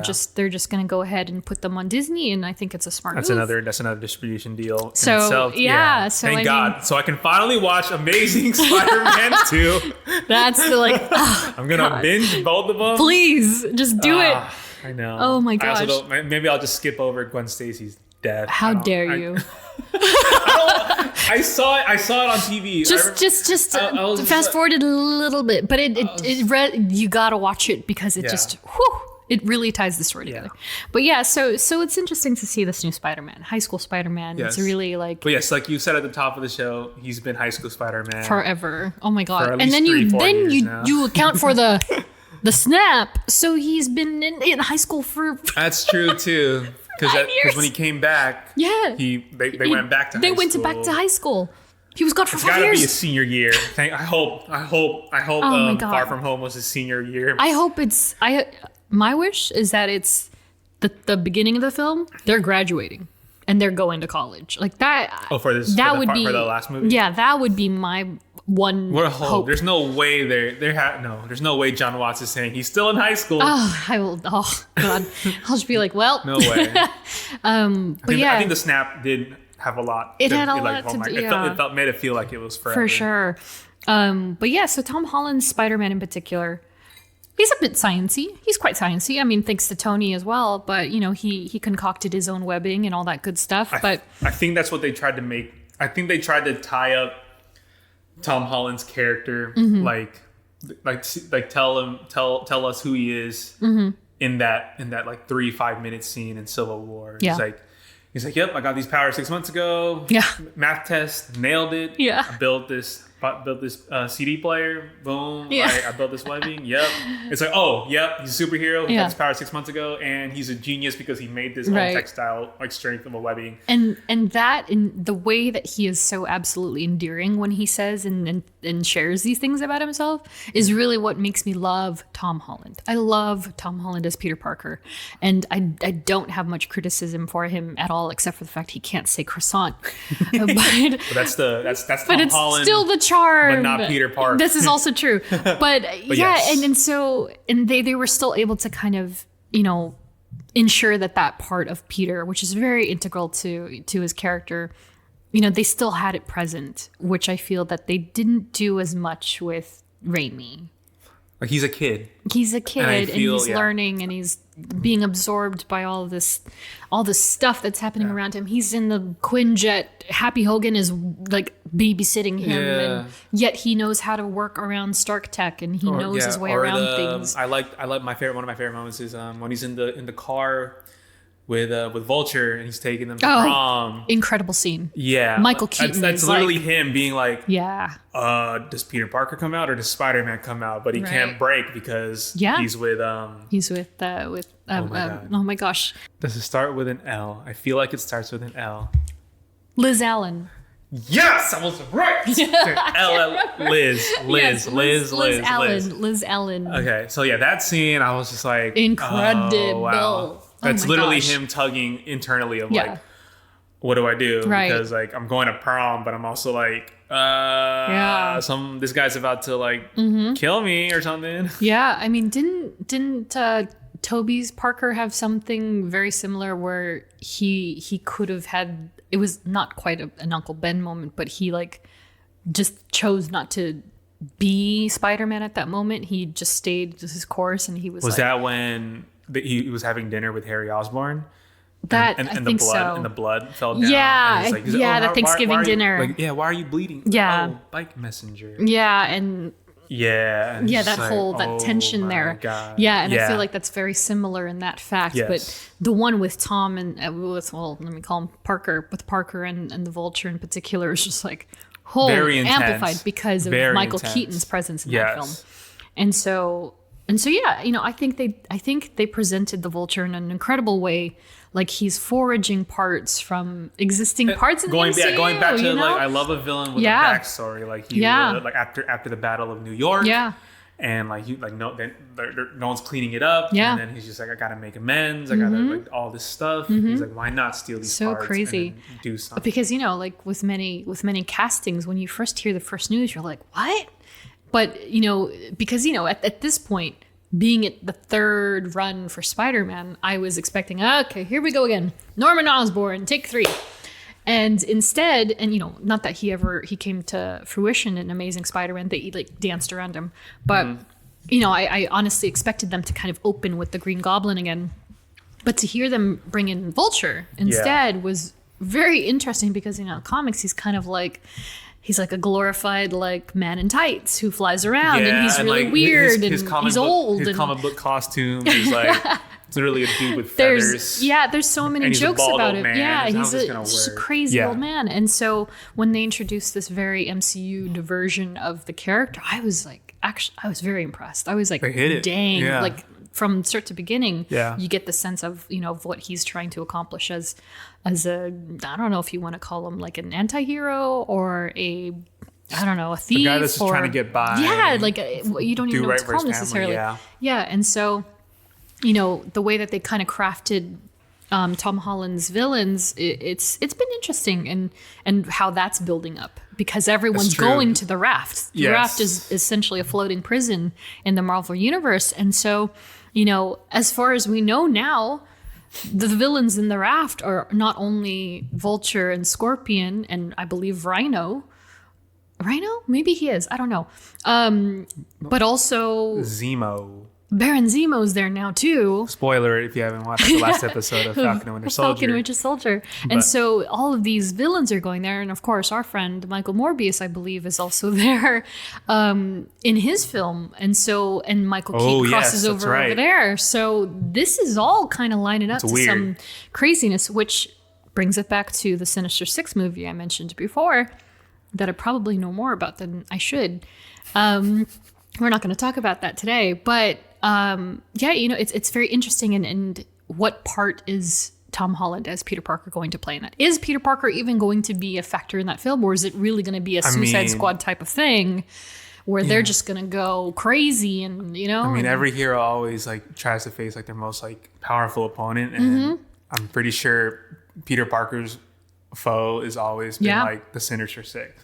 It is, yeah, exactly. So, and Spidey's Rogues Gallery in particular is so iconic in that, you know, you Google Spider-Man villains and there's always the Sinister Six in general. And depending on the roster changes a little. Yeah. But it's always these main, you know, villains. And we see this in the Spider-Man PS4 game. Yes, I was going to bring it back to there. They did it amazing in that, it was incredible, game too. Yeah. I loved it. Yeah, I loved that storyline. You literally have to fight all 6 of them. And it's like, it's so tough. Who was it created by? Doc Ock, his mentor in the game. Exactly. And I was just like, this is it was incredible. It was so incredible. And so that would be like, honestly, like there were some parts of that particular Peter Parker where I was kind of like, oh, like the Aunt May thing was very strange to me. And there were some things that I didn't particularly love about Sony's Marvel's Spider-Man in PS4, but you know, that part and how they pulled all of that together was like, oh man, could you imagine seeing that on screen? Like an actual, like, as MCU canon? Yeah. That would be phenomenal to me. Like just like Spider-Man fighting 6 of these guys. Exactly. And so, gosh, I mean, I don't know. Do you have a favorite from each trilogy at all? I mean, aside Amazing Spider-Man. Like a favorite? A favorite film from Tobey and a favorite film from Tom? Spider-Man 2 with Doc Ock. Yeah. I think you just can't. Yeah. I have one thing about that film because I'm that person. there's this one, and this is strictly from a visual standpoint. You know, there's that scene where, you know, the fire's happening and he's saving MJ, and then his mask is off, like half, and he turns around. Yeah. They did the old switcheroo where they flipped the frame. Of course they did. And so like in one scene, because Tobey has this like little hook thing, I think, under his eye. I forgot what it is. He has like a mark on his face, and it's consistent throughout the whole entire film. And then that one scene, they flipped it, and I was like, oh. Of course. And so, and it's such an important moment to me. I was like, You couldn't and you just noticed it, yeah. And it's strictly for visual perspective, but I was like, oh, Like, come so on. I see it. It's like the Tony Stark glasses in Infinity War. Yeah, Man. That's the thing. Most people are not going to notice Nope, that. yeah, exactly. And only so the coming- 1%, and you are the 1% guy. God, coming from that world of editing is like, Yeah, I know. man. And then when it comes to Tom Holland's trilogy, Yeah. I mean, I did like Far From Home. I enjoyed it just because his chemistry with Jake Gyllenhaal is amazing. Mysterio. I love that. Mysterio is another one that I didn't think. I was just like, how could they possibly? Because in the books, Mysterio is just he is mystical. He's a mystical sort of Like a being. like a magician. Yes, sort he's of very thing. much a sorcerer sort of thing. And so I was like, are they going to bring magic into this? But then the plot twist, Which is another great example of going from Yeah. comic to like wow, like how who do you would've- bring such a mystical character as like Mysterio? And it's literally the movie answer. Yeah. VFX. VFX? He's a VFX The entire guy. thing. Yeah, that was a crazy surprise to me, and the fact that they pulled it off is incredible too. And I thought it worked, and he played a great version of Mysterio. Yeah, like yeah. very cynical. yeah.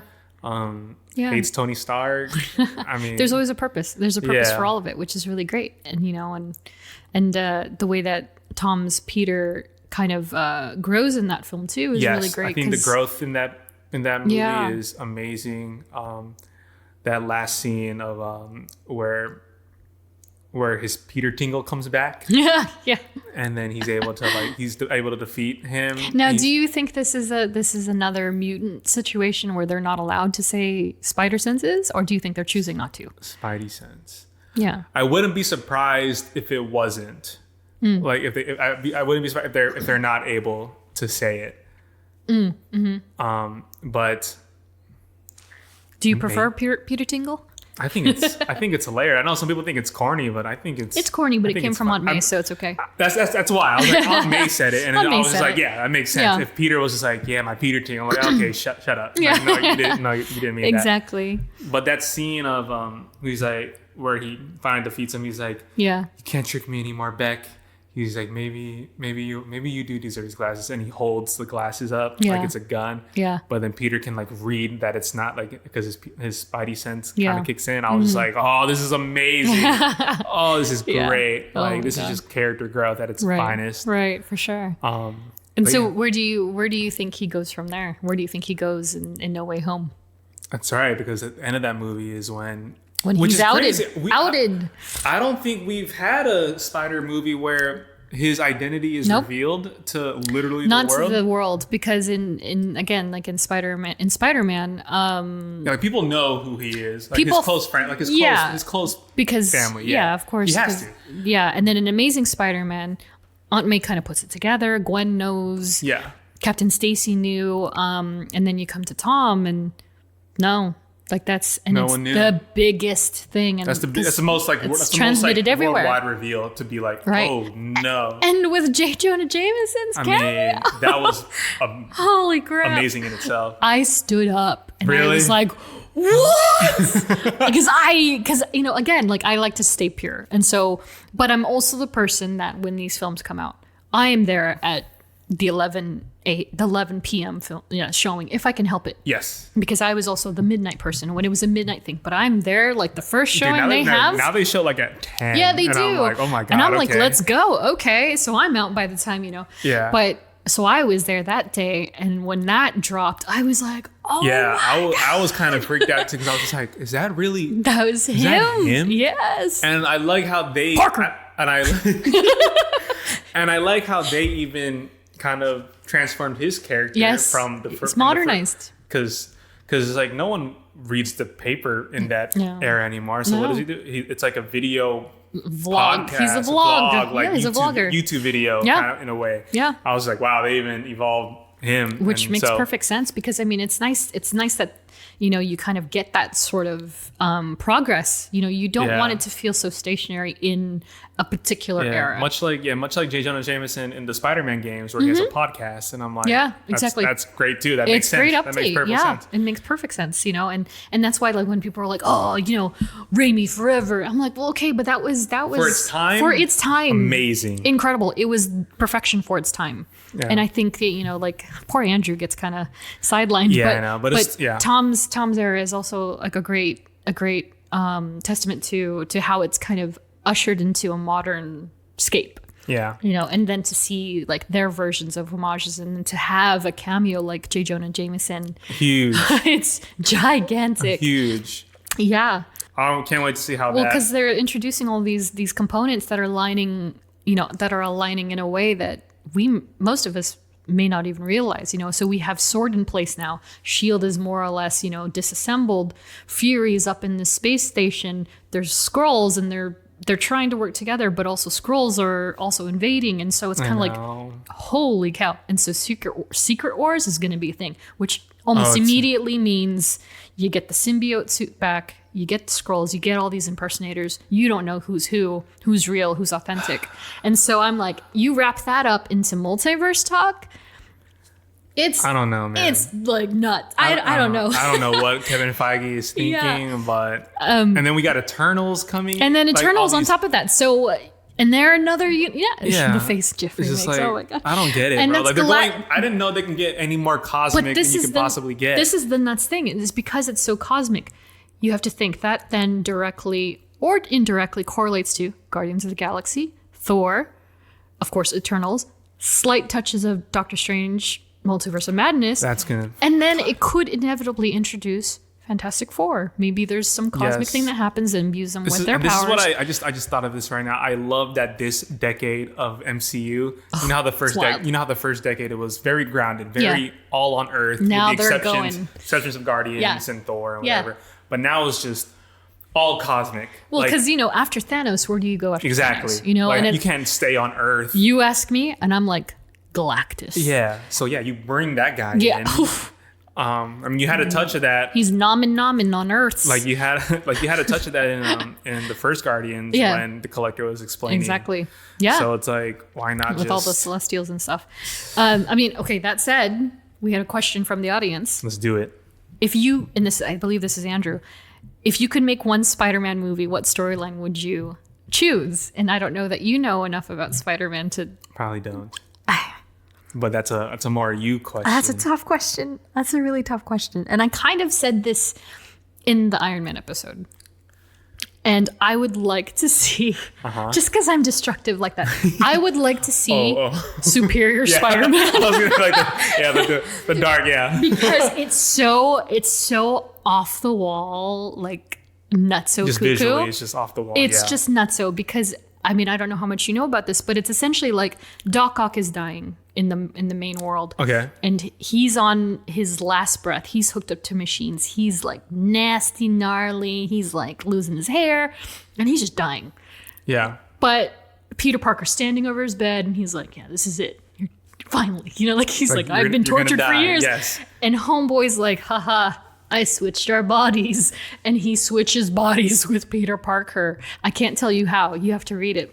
So essentially, whoa, that's dark. Doc Ock, and it's funny because you come from this standpoint of like Green Goblin and Spider-Man. They're the arch enemies. But the more you think about it, and with like Spider-Man 2 in mind, Doc Ock is actually pretty close. Yeah, because he's really messed with him. I also got that from the PS4 game. And he also dated Aunt May in the books, or oh my God. He almost married her, or did marry her. I can't remember, but.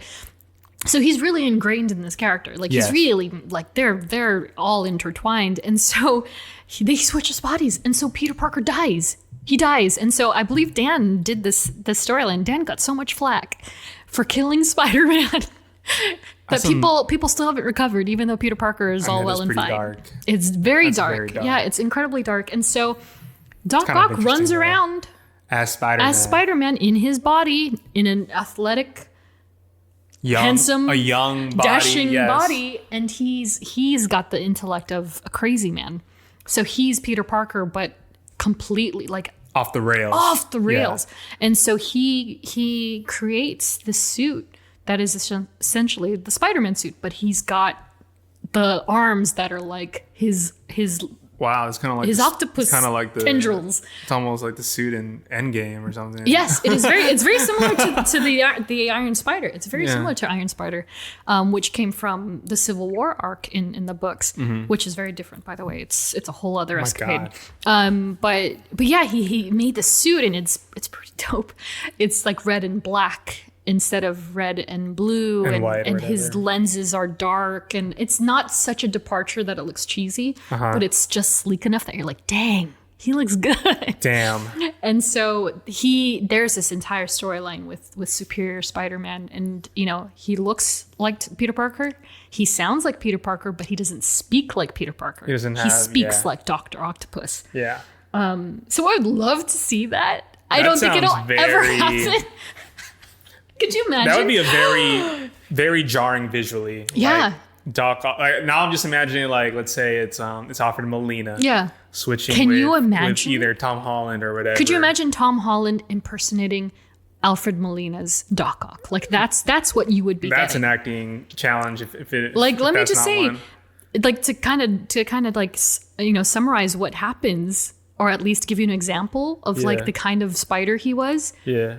He sees Black Cat on a rooftop doing her thing. She's stealing something. Doc Ock like sees her and she's like, "Oh, hey, Spider," thinking it's Spider-Man. He clocks her right in the face. Jesus. Two of her teeth pop out, and she's like, "What the?" And it's because it's Doc Ock, Yeah. and he's like, "I don't care for you. You're simpleton." Like he's. Oh my God. It's pretty savage, and so I'll never get to see it. So that's why I'm choosing that. So thank you, Andrew, for that question. Wow, that was really, Yep. really dark, but I love it. Yeah, I mean, there's some other storylines, of course, that are like, there's this, there was this one in 2006 called the Rain arc. And MJ dies Oh God. from radioactive poisoning No. because of Peter. Oh my God. You can understand why. I'm sure. You're so dark. You like all the dark sides of Because the it's so different. It's so different. Because you're never going to see that live Never action, going to see ever. it. Never going to see The it. studio So, would never allow yeah, that. no, exactly. And then there is this. I would kind of love to see a series based on this. So back in the day, there was a 4, 5, or 6 issue series written by the incredible Mark Millar and penned by Terry Dodson, who I love. He's one of my other favorite artists. And it was called Trouble. Okay. And so it's essentially a prequel of sorts where it shows, because ironically, the only movie you even get to hear about Peter's parents is Amazing Spider-Man, where they kind of did that whole segue that they were like they were on a secret mission and he had to go into the subway and he found his dad, like that whole very strange side story. So Peter's parents are actually, it's kind of their origin story, and it has Aunt May and Uncle Ben in it. And they're young. They're basically young. And the funny thing is that young Aunt May looks like Gwen Stacy. Oh. And young, I could be getting this backwards, and young Mary, who is Peter's mother, looks like MJ. Oh my God. It explains a lot. It's kind of messed up. Oh wow. But the whole premise, and I believe this has been retconned because it's so crazy. Over the top, yeah. So they kind of go on this double date, and I mean, long story short, Aunt May gets pregnant. Holy jeez. And so it completely domino affected that timeline, because that meant that all along, Aunt May is actually Peter Parker's mother. Instead of my God. Mary Parker. And so they because they were like, okay, well, here, you take the baby because you won't get judged for it because you're going to be married. It was kind of one of those situations. Oh my gosh. And so it really plot twisted everything. And not many people have read it. People, it was really one of those things where if you just looked at it on a comic book shelf, you were just kind of like, what is that? Yeah. Because they used real people on the covers. And so it's like this blonde and a redhead. And I was just, and I had worked at a comic book shop for a very short time in my life. And so when I go into the shop and I kept seeing it, and I was like, I know it's a Spider-Man book. I don't know that I want to pick it up. And I finally picked it up and I was like, huh. It's got chutzpah. And so, so it introduced this theory or not even theory, it introduced the fact that Aunt May is actually Peter's mother. And so when you think of Marissa Tomei and Tom Holland, for instance, you're like, whoa, could that have been? That would be, wow. Right? And so they've kind of retconned that whole situation. Who knows it's where not that goes. true, quote unquote, anymore. It was just kind of a fun story, but that would have been an interesting one too. I mean, you never know. Yeah. How about another pop quiz? Let's do it. Okay. I feel like we've talked. I just want to let you know we are at almost 2 hours. Oh, shit. Okay. All right. In general, Do you like burgers? Of course. What is your staple burger if you were to pick one? Oh God, okay. I've been really into like smash burgers lately. Really? So like super simple, Yeah. just like a nice crunchy on the side Yeah. of the patty with like 2 slices of cheese. Jeffrey's going in deep here. I was just asking per franchise, but he's like, no, with a nice bun details. buttered up with some aioli, and some white You onions. fancy Yeah. All right, here we go. aioli. Okay, but do you have a favorite? Like, are you a Five Guys guy? Are you a Shake Shack guy? Are you a Burger King? I love a solid In-N-Out burger. Okay. I do. Okay. So in the books, Hawkeye and Spidey constantly talking about burgers and which one is better. Amazing. Constantly. All right. And so between In-N-Out and Five Guys, Okay. which team is Spidey on? Oh, this is like is this a legit like It's a real question. Like- It's a real thing. a real Yes. argument in the comics? Yes, absolutely. Between In-N-Out and Five Guys, yeah. Whoa. They fight about it all That's the time. very current. All the time. It's very relevant. No, I love it. Okay. So Hawkeye and Spidey. Yeah.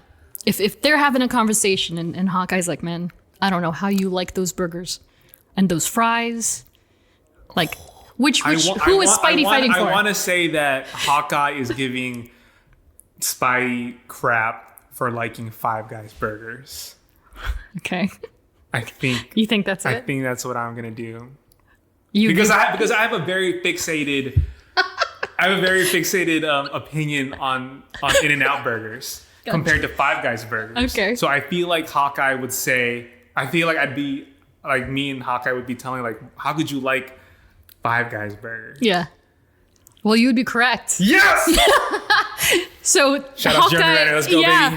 Hawkeye is very much an In-N-Out fan. Yes, because it's very simple. It's Simple, very, straight to the just point. all American, just very Yeah.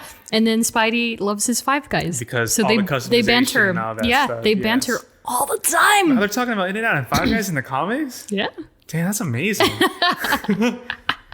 Okay. Yes, because I've also had some people that are saying like, I don't understand the hype of In-N-Out. I'm like, Dude, they're all good. and I was like, it's like them it's all. not that it's the hype. It's just when you want just a nice all around burger, Yeah. like with the most simplest of items on it, you can't. There's a reason you can't customize there. Yeah. That's Secret what menu, you go baby. to, and it's cheap. It's literally It's cheap. $3. Yeah. For $3-4 You're for right. a burger. Absolutely right. So that was my thinking. I was just like, Hawkeye's literally telling like Spidey, Yeah. why would you? Why there's so much going on. I'm gonna with gonna send you the panels. You're gonna be like, oh my gosh. I would. That's the kind of that's an exchange I'd like to see. You know what I mean? Like, I love how Tom kind of like he unfurls these like lines that are very pop culture referencey, and he says these things that. Speaking of exchanges, I do hope we see that Falcon and Spider-Man exchange of like where I think Captain America Falcon is holding Spidey by the legs. Like, hey, so can I hold the shield? No. Well, Steve let me. No.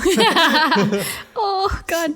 So I love Captain it. America, Spidey, Falcon, Spidey so cute. exchange would I be love great, it. and it'll be Especially even with better Sam. because Yeah. Anthony Mackie hates Tom Holland anyway. So Quote unquote hates. Yeah. He secretly loves him. Okay, so we had a comment from Ed Ninja on Instagram. ooh, Quote unquote. This is from TikTok. So if we have the soundbite, maybe we'll just drop that in. oh wow, A healthy reminder. This walked. She strutted that runway, mama, so that Peppa could run. Okay, with that in mind, if not Tom, if not Toby, if not Andrew, who would you have picked as to be your Spider-Man? this is another one of those questions. Okay, see now this is different than the Iron Man question that we had because we've had so many different iterations of Spider-Man. We can have this conversation of who else can we? Yeah.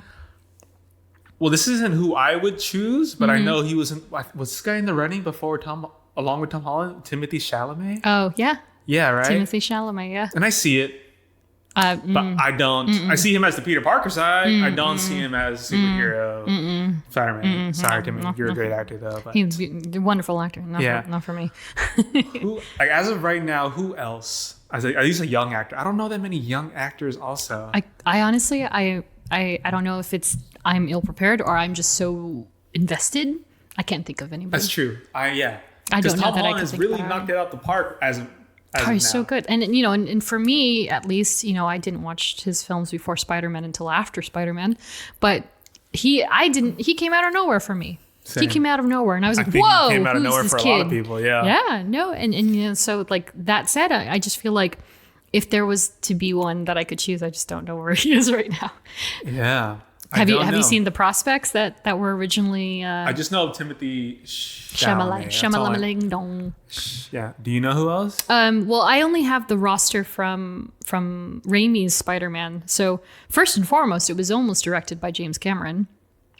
I remember that. Yes. Yeah, it was almost a James Cameron movie, and I believe this was supposed to be after Titanic. So of course, his choice was Leo DiCaprio. That silence spoke volumes. Yeah, that was just not going to happen. I could understand why, and it's a whole thing with He's an amazing actor though. With a lot of and it's tandem with being an it girl or an it guy. Yeah, you just can't put the biggest star in a role that you immediately get. It's like putting the Nicolas studios Cage are like on anything, right? But the studios look at these stars that are hot and they're like, where can we put them? Yes. And so sometimes it works out, sometimes it doesn't. And so thankfully it didn't because Spidey could have been Leo DiCaprio instead of Tobey Maguire, which is funny because they're best friends in real life. And they were in The Great Gatsby together too. Yes, which is they also were. Great Yeah, movie. You guys should watch that. Another possibly could have been Spider-Man was Arnold Schwarzenegger. Why? That's gotta be like you have your list, you have your bottom list, you have your 6 feet under, and off the then heels it's of Schwarzenegger. and that's like off the heels of like T2 and I don't know what other films he was doing at that time. Yeah, it doesn't no. And then of course our good friend Tom Cruise. Maybe you can hire the kid in Terminator. Oh, I know, yeah. Tom Cruise is another. What? Sorry, I can't. Tom Cruise again strikes again. He's basically I get it for every that character. time, but Tom Cruise looks like he's 40 no matter what. He looks like he's been the same age for 9 decades. Which is not a bad thing at all. No, it's great, but he's not a Peter Parker. He's again, we kind of said it in the Iron Man episode. He's kind of an Iron Man. If he was going to be anybody, he's kind of the Iron Man. Yes, 100%. Young Tom Cruise, even I'm kind of like, I not don't even see Top it. Gun Tom Cruise can make that. And then I also have Jake Gyllenhaal.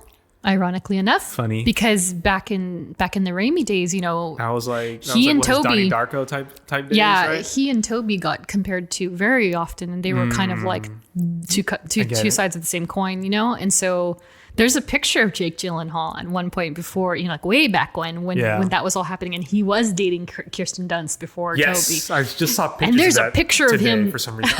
It's so probably weird. because it's Spider-Man Day. Yeah. There's a picture of Jake doing the hand thing, and he's like making this face, and he's pointing at it like, "Yeah, should have been me." And it's the funniest thing because no one seems to remember it, but it exists. Charlie Sheen is another guy. Yeah, I get it. Yeah. For that time. For the time, yeah. We're talking late 90s here again, like late 90s, barely crossing over. He was pretty young. I remember because one of my favorite movies from him is Wild Thing. Mm-hmm. But yeah. This one's going to stun you and maybe many people, but once upon a time, Michael Jackson tried to buy Marvel's just so he could play Spider-Man. Yes, you told me this, yes. right? Yes. And that is very strange all around. Oh, yeah, we texted about this. Yes, you texted me about this, I think. So strange. Yeah, I imagine being that desperate. Imagine having that much money. Correction. Like, yeah. Imagine being that rich and be like, I want to buy this IP just so I can. Can you imagine? And then like in true eBay form, like Sony bid $1 higher and immediately got it. And Michael J was like, oh, So there's that. And so we have a comment from Instagram from Ariel. Ooh. We asked people, which team were they on, and she so graciously answered, Team Tom. He's a sweet baby angel who must be protected. That is very true. And I do agree with we that. tagged Tom Holland for commentary. He sadly did not respond. But yeah, no, and I couldn't pick one. Could you pick one? You could pick one. You could pick Tobey. Tobey. Yeah, you picked one. It has to I be. can't pick I mean, I do like Tom Holland because He's literally playing the epitome of Peter Parker Yeah. as a teenager Yeah. at 16 or whatever. Exactly. But Tobey is just... The man. Now, would you... that was pretty good. So question for you, and I was just talking to a friend about this yesterday, in fact. Would you rather have Tobey exist in Spider-Man 3 as well as Multiverse of Madness? Would you rather have a Spider-Man 4 directed by Sam Raimi with mostly the same team? Or would you rather have a TV show that explores that Spider-Man's universe? Explores Tom Holland's universe? No. Or just Tobey Maguire. Okay. Mm-hmm. Oh, so have Like- Sam Raimi direct Spider-Man 4 after Venom or Yes. whatever. And kind of almost maybe give it a Peter B. Parker treatment. Give it like a, Yeah. Just give it like a kind of closure a little bit, I guess. Would it be a Disney Plus Sure. MCU series? Let's say it's maybe in an alternate universe, maybe this is why Sony was like, sure, because we're going to do a Spider-Man show. With how these Disney Plus MCU shows have panned out, Yeah. I would love to see an episodic kind of Version of because Spider-Man. I feel like because we've only gotten him in these movies. Yeah. You know, obviously we had the animated series, but like we've only gotten like him live action in these movies. You Yeah, know, yeah. And I love what the Disney Plus shows have done with really fleshing out these characters and making us kind of understand and care about them. So seeing that yeah. with Spider-Man, who's a very titular character, like, you know, I think that would be very amazing to see. Yeah. But having all three Spider-Man in one movie, I mean, if I had to pick, honestly, I mean, it's a tough decision. I mean, It is. I can honestly say, though, I would automatically take out Spider-Man 4. I'm not interested. Okay. I would rather, because of what Spider-Man 3 did. Like, I get it. Yeah. I get it. I really get it. Yeah. I don't see the allure personally. I would rather have an alternate universe story or show where he could get 4 hours, 6 hours of Exactly. instead. That's exactly. And they fix things. Sure. Or what I think is going to happen is the three Spider-Men in Spider-Man 3 and then the multiverse. I still don't want to believe that's going to happen. I know. Because it's too good to be It's true. too good to be true. But it's also very possible because of Kevin Feige. Yes. And like how he's running things. Well, you know, the funny thing is, okay, kind of going back to the Spider-Verse idea and how there's multiple Spider-Men and Peter Parkers in general, Tobey and Andrew both exist in the comic books as Spider-Man. Their Spider-Man exist in the really? comic books. And they were in panels during Spider-Verse as a storyline. That's amazing. And they reference them like I can't remember if they called them by name, but they're talking in dialogue with the primary Spider-Man and they're off camera. And I think That's funny. I want to say they got killed. I'm not sure. Damn. But they're in there, which is hilarious to me because I was like, so they've been on screen together in some capacity. Sure. So to bring it, to full fruition is kind I of mean, like, whoa. yeah, I mean, and then also like with Alfred Molina basically confirming Yeah. that he's going to be in this upcoming, and it's like, Nutso. okay, It's gonna well, be what does cool. that mean for everybody else? Yeah, no, it's going to be very interesting. I mean, really, I just want to give props to Marvel for keeping everything under wraps like this. Dude, I know. I'm just waiting for Holland to spill. I think he's learned his lesson. I think know, he's I learned think his this lesson. one- All those times with Benedict Cumberbatch Yeah. and those press tours, I think he's learned his lesson. And so with the latest Ms. Marvel kind of leak, I think we can anticipate to at least see in the next month or two 'Cause that the comes out Eternals. this Yeah, year. it comes out this year. I think we can expect to see the Eternals trailer very soon.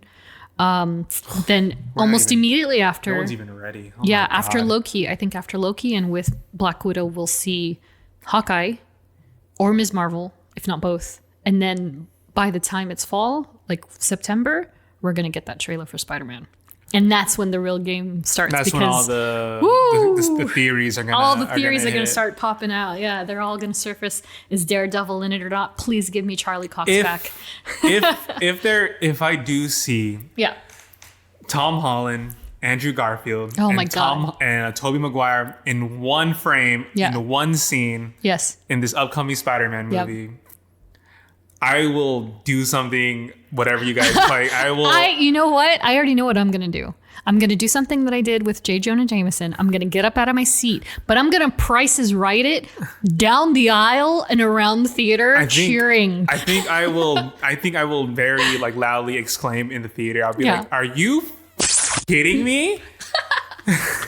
No way this is happening right now." I can't wait. It's going to be awesome. Like, because I remember even during like, I don't know if it was Infinity War or Endgame. Yeah. I definitely like blurted out stuff. And I was just like, no, for sure. Are you kidding? What? Yes. No. I mean, how could you not? Yeah. So if I see that, if any of us see that. Oh, it's going to be incredible. I think it's just imagine? I think it's just going to be like, I can't believe we're here. Yeah. At this point in time. Yeah. It's another one of those things where I'm just like, I never thought I'd see this in my lifetime, but we'll see. We'll see. So we hadn't picked our next character subject yet. For the next episode? For the next episode, but Ooh. I had an idea. Ooh. I had an idea. Dai has ideas. She has the best ideas. So She's literally carrying the show. my cute, I have my cute Marvel food bowl from Lunchbox. It's actually really cool. Isn't it cool? It's a ramen bowl. It's a ramen bowl? It's a ramen bowl. It's got a hole for the chopsticks. Yeah. Lunchbox. Dude, you have all the cool stuff. Holy hell. Right? It's cool. And I have like the matching apron. Yeah. And, of course. And so I have put folded papers in this little bowl here. Okay. And so you're gonna pick 4. Okay. And then we're gonna have those 4 on social media. And people are going to vote choose which for one, us. For us, which one the next episode's going to be. Who the next episode is. Oof. I mean, maybe it's too soon to be doing this kind of trust fall. Hey, I'll take it. So here we go. So I just put. So I just choose 4. I choose 4. You choose 4, and we name them out as okay. You pick one, you name it. All right. So this is completely random. He has no idea I did this to him. I swear to gosh. Yeah, I have no idea what's going on right now, to be honest with you. Okay. All right, guys. Pick. I'm picking. First pick. First option. Pick. The first option is none other than Daredevil himself. All Okay. Right, Daredevil is option 1. That will be fun. Cool. All right. The second option will be Cap. Dun dun dun dun. That'll be there. Captain America. I have so many. Love. Especially now we have 2 Captain Americas. Yes, this is true. But no, that would be Steve Rogers for that one. Or we could change it up. We could segue it. I don't know. Maybe people want Sam Wilson. We'll see. Oh, dealer's choice. Oh, so you can suggest one. Oh. The power is yours. Okay. So I think for one other option, I think I want to do Wanda. Oh, okay. Yes. Wanda. After watching the show, Wanda I Maximoff. really want to delve deep into her kind of psyche and everything. Cool. And you got one more. I'm also just very in love with Elizabeth Olsen. So. Hey, Lizzie, if you're listening. I know you're in London. Shout Actually, out. I know you just finished. Shout out. I know you just finished filming Doctor Strange 2.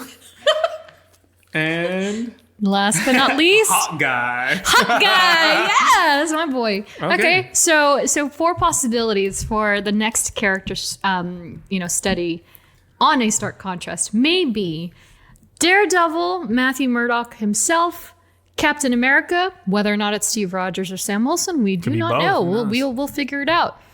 Hawkeye, other known as Hawkeye, Clint Barton, and dealer's choice. Geoffrey has chosen Wanda Maximoff. Wanda Maximoff. It's so funny when I said Daredevil, I was about to be like Charlie Cox, and I was like, wait, no, that's the actor's name. So those are going to be our 4 options. If you're still listening after this long journey, it's exciting. You get to choose. We might get no votes. We might get 20. I don't know, but we'll see. I guess. Are we going to do a poll? We're going to do a poll. We're going to do a poll on Patreon, of course. They get first dibs. We're going to do a poll on Instagram stories and a poll on Twitter and see how that goes. But that said, that is the show. That again, there's so much more to explore. We didn't even get to talk about my favorite Peter Parker, who is Spider-Man Noir. Oh, I know. We didn't even get to touch on Into the we Spider-Verse. didn't touch on Into the Spider-Verse at all. I kept making a note too, like, we need to talk about. Yeah, and It's there's 3 Peter Parkers in that movie alone, and then of course Peter Porker, who kind of is almost the same thing, but maybe Into the Spider-Verse can be. It can be its own. Episode. It's gonna be its own. Honestly, there's just too much because this there. episode was already It's chunk. It's a big one.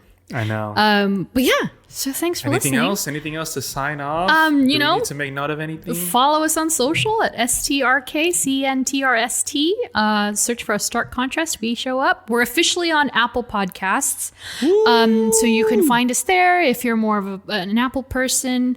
If you like what you hear or you want to support us, please become a Patreon. We have a new tier that's $1. It's called Quantum Mania because it's tiny. And yeah, that's it from us. Oh man, another episode in the books. And yes, we did it, bud. Yeah. Oh, Spider-Man. But thank you guys. We appreciate to anyone who's listening. Thank you for all the support. And we will see you in the next one. Bum, bum, bum, bum. Bye. Later. Whatever life holds in store for me, I will never forget these words. With great power comes great responsibility. This is my gift.